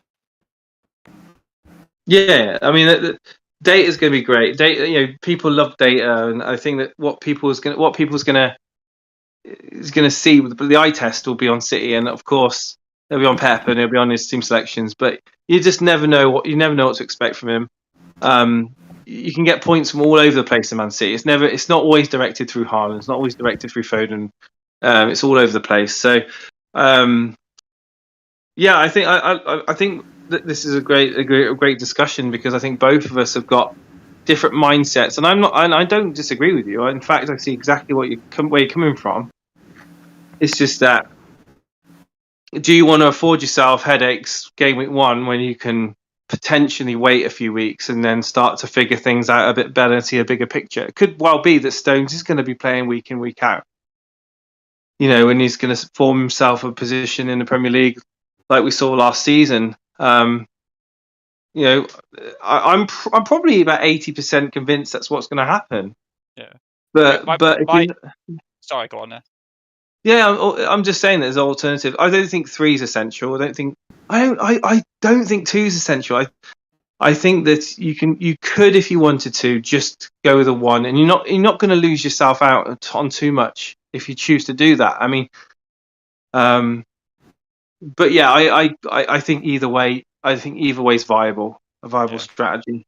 Okay, well, when I'm starting the season, I want the best players in those positions, and the job of defenders is to get a clean sheet. So who's going to be most likely to get a clean sheet? That's my process. It's going to be Stone, Man City, Arsenal, and then United, and then I like Trent, so I got Trent. No, I don't think Trent's going to have a good start of clean sheets, but he's that much he's so creative he can get away with it. But the other 2 spots, Gabriel and Stones, they are the 2 best defences. So I want a player for those 2 defences. And then if it doesn't work, that's sign off the season. That's what I want. I want the best defenders, and they are the best defenders for those teams. Yeah, I get what you're saying. I'll think through it a bit more tomorrow on my stream when I'm going through my defence. But listen, Stevo and Crazy Jack and EJ. What's EJ? It's a very generic Discord name. Like it's so I can go in lots of different servers without Oh, okay. battles too much, you know. I'll probably end up fucking going back on what I'm saying tonight by tomorrow night when I'm doing my bloody team selection. But no, I think you can get a nice strong team. And it'll probably be my first and final draft. I'm not going to mess around with this. I'm going to look at it all of the next week. Going to be like panicking, choosing players. Like I'm just going to be like, right, I'm setting a team up. I'm going to play with it. This is it. This is game week 1 team. No messing around. And but yeah, thank you, Stevo, for putting the stream on. And sorry that I couldn't make it earlier, but feeling a bit better now. So I'll be on tomorrow. I'll do a solo stream tomorrow, and I'll go through my team, and Stevo can then react to it on a members video or something. I don't know. Thank Brilliant. you, everybody, for tuning in, and thanks for the well wishes. Nice one, Jace. I'm going to get out of here myself. Crazy Jack and EJ, thank you for coming on. Thanks a lot. Yeah. Thank you. Very, very, very, very, very, very interesting conversation. And as you can see up on screen here is my 3-5-2. And I'm liking the look of it. I'm genuinely liking the look of having guaranteed starters, players I know what they can deliver no matter what. I know what they can do for their selected teams, whereas, as Ray made the point, even Matty in the chat, going with players that you a bit wary of, give them a couple of games. Give them a few games just to see how they settle in. And certainly with this team here, you know what these players... In fact, I was looking at it and going, well, it means I've got to have 2 4 million playing defenders, so I've got Bulldog and Kabore. Well, let's just say, for argument's sake, in game week 2, Stones doesn't play a minute, and I've got Bulldog against Nottingham Forest, 2 points. Game week 3 comes along, Stones is probably going to play against Sheffield United. If not, Bulldogs at home to Man City. If not, I would have this Kabora away at Chelsea, depending on how I spread my thing. And I do think, though, and Dread FPL, I see him there, he made a very interesting point that any of these discussions, and I've said this 1,000 times, any of these discussions that we have can be based on absolutely anybody, and it's why for me that, i.e. the whole rotation thing, but within reason, most teams you can predict their starting 11 within reason. Ironically, Burnley is one of them where it would be quite difficult to know their starting 11, but Man City certainly. The only other option that looking at in this 3-5-2 of safety is quite literally going with Estupinan for Stones or Gabriel for Stones, so basically a £5 million defender. It means I'll have 0.5 in the bank where I could upgrade either the 4 million defender in Bulldog, for argument's sake, to Matty Cash. And then in game week 3, I want to play Matty Cash against Everton. And I can drop Estupinan, I've got to get that right, against West Ham, for argument's sake. Because I do like, there is something about Matty Cash, and I really do think Matty Cash could be the one which comes out of this Aston Villa defence where people are thinking, hold on a minute here, have I not done this?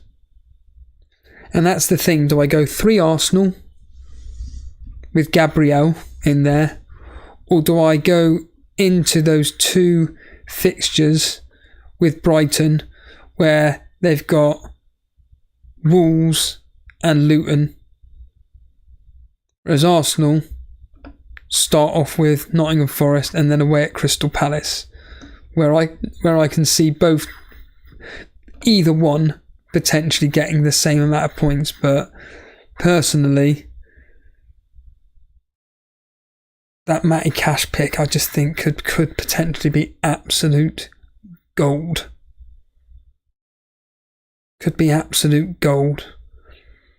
Could even mean I could actually upgrade Johnston to Ramsdale, drop Estupinan to a 4.5 rotation with Aston Villa, whoever that may be, and look at it that way instead. Because I'm not particularly caring for Brighton defensively. I'm not as confident as what a lot of people are. Wolves are very good at home. Okay, they've lost 20 players. I get that. I get all that. Do they score against Brighton though? I think they do. I think the clean sheet comes against Luton, if anything. But certainly this team here, this 3-5-2 is getting there. It's definitely getting there. The players that I want, and certainly these simple little processes, and it is getting rid of those. I've still got the same players that I all want. They're all there. Bolt there.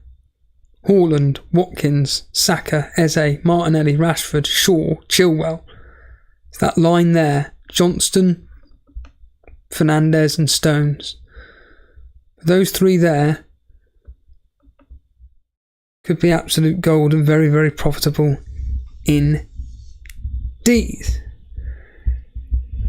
Right, I need to get out of here because I've got to get up early tomorrow. But once again, thank you to the callers that all came on. Brand new callers or regular contributors. It's great to hear, as always, having wonderful discussions about our own thought processes and decision making. Like I say, I'm pretty much nailed. I mean, with the poll, the poll is looking like this. It ended with, if I can just bring it up, let's end the poll there. So 190 votes. We're virtually there. Wins it with 56%. No idea who I'm going with 23%, and 20% saying that they're pretty much happy with their team. Whereas from my perspective, I'm pretty much there. Like I said, it's just the odd player here or there, and I may do a tiny wincy bit of research into whether I could go with either 2 4.5 rotating players with cash along with someone, or I go with Stones, who, as Crazy Jack was making the point, could be a very good option, but it also means the potential of rotation. Who knows? Anyway, I'm just really happy that Jason came on. Nice to hear he's a bit better, and tomorrow he's going to be streaming. So I'm going to get onto the call to Alex Volo to maybe make up a thumbnail for Jason. Cheers all. Thanks for watching. If you've enjoyed it and you enjoy what we do, hit the subscribe button. If you enjoyed the stream, hit the like button. See you later.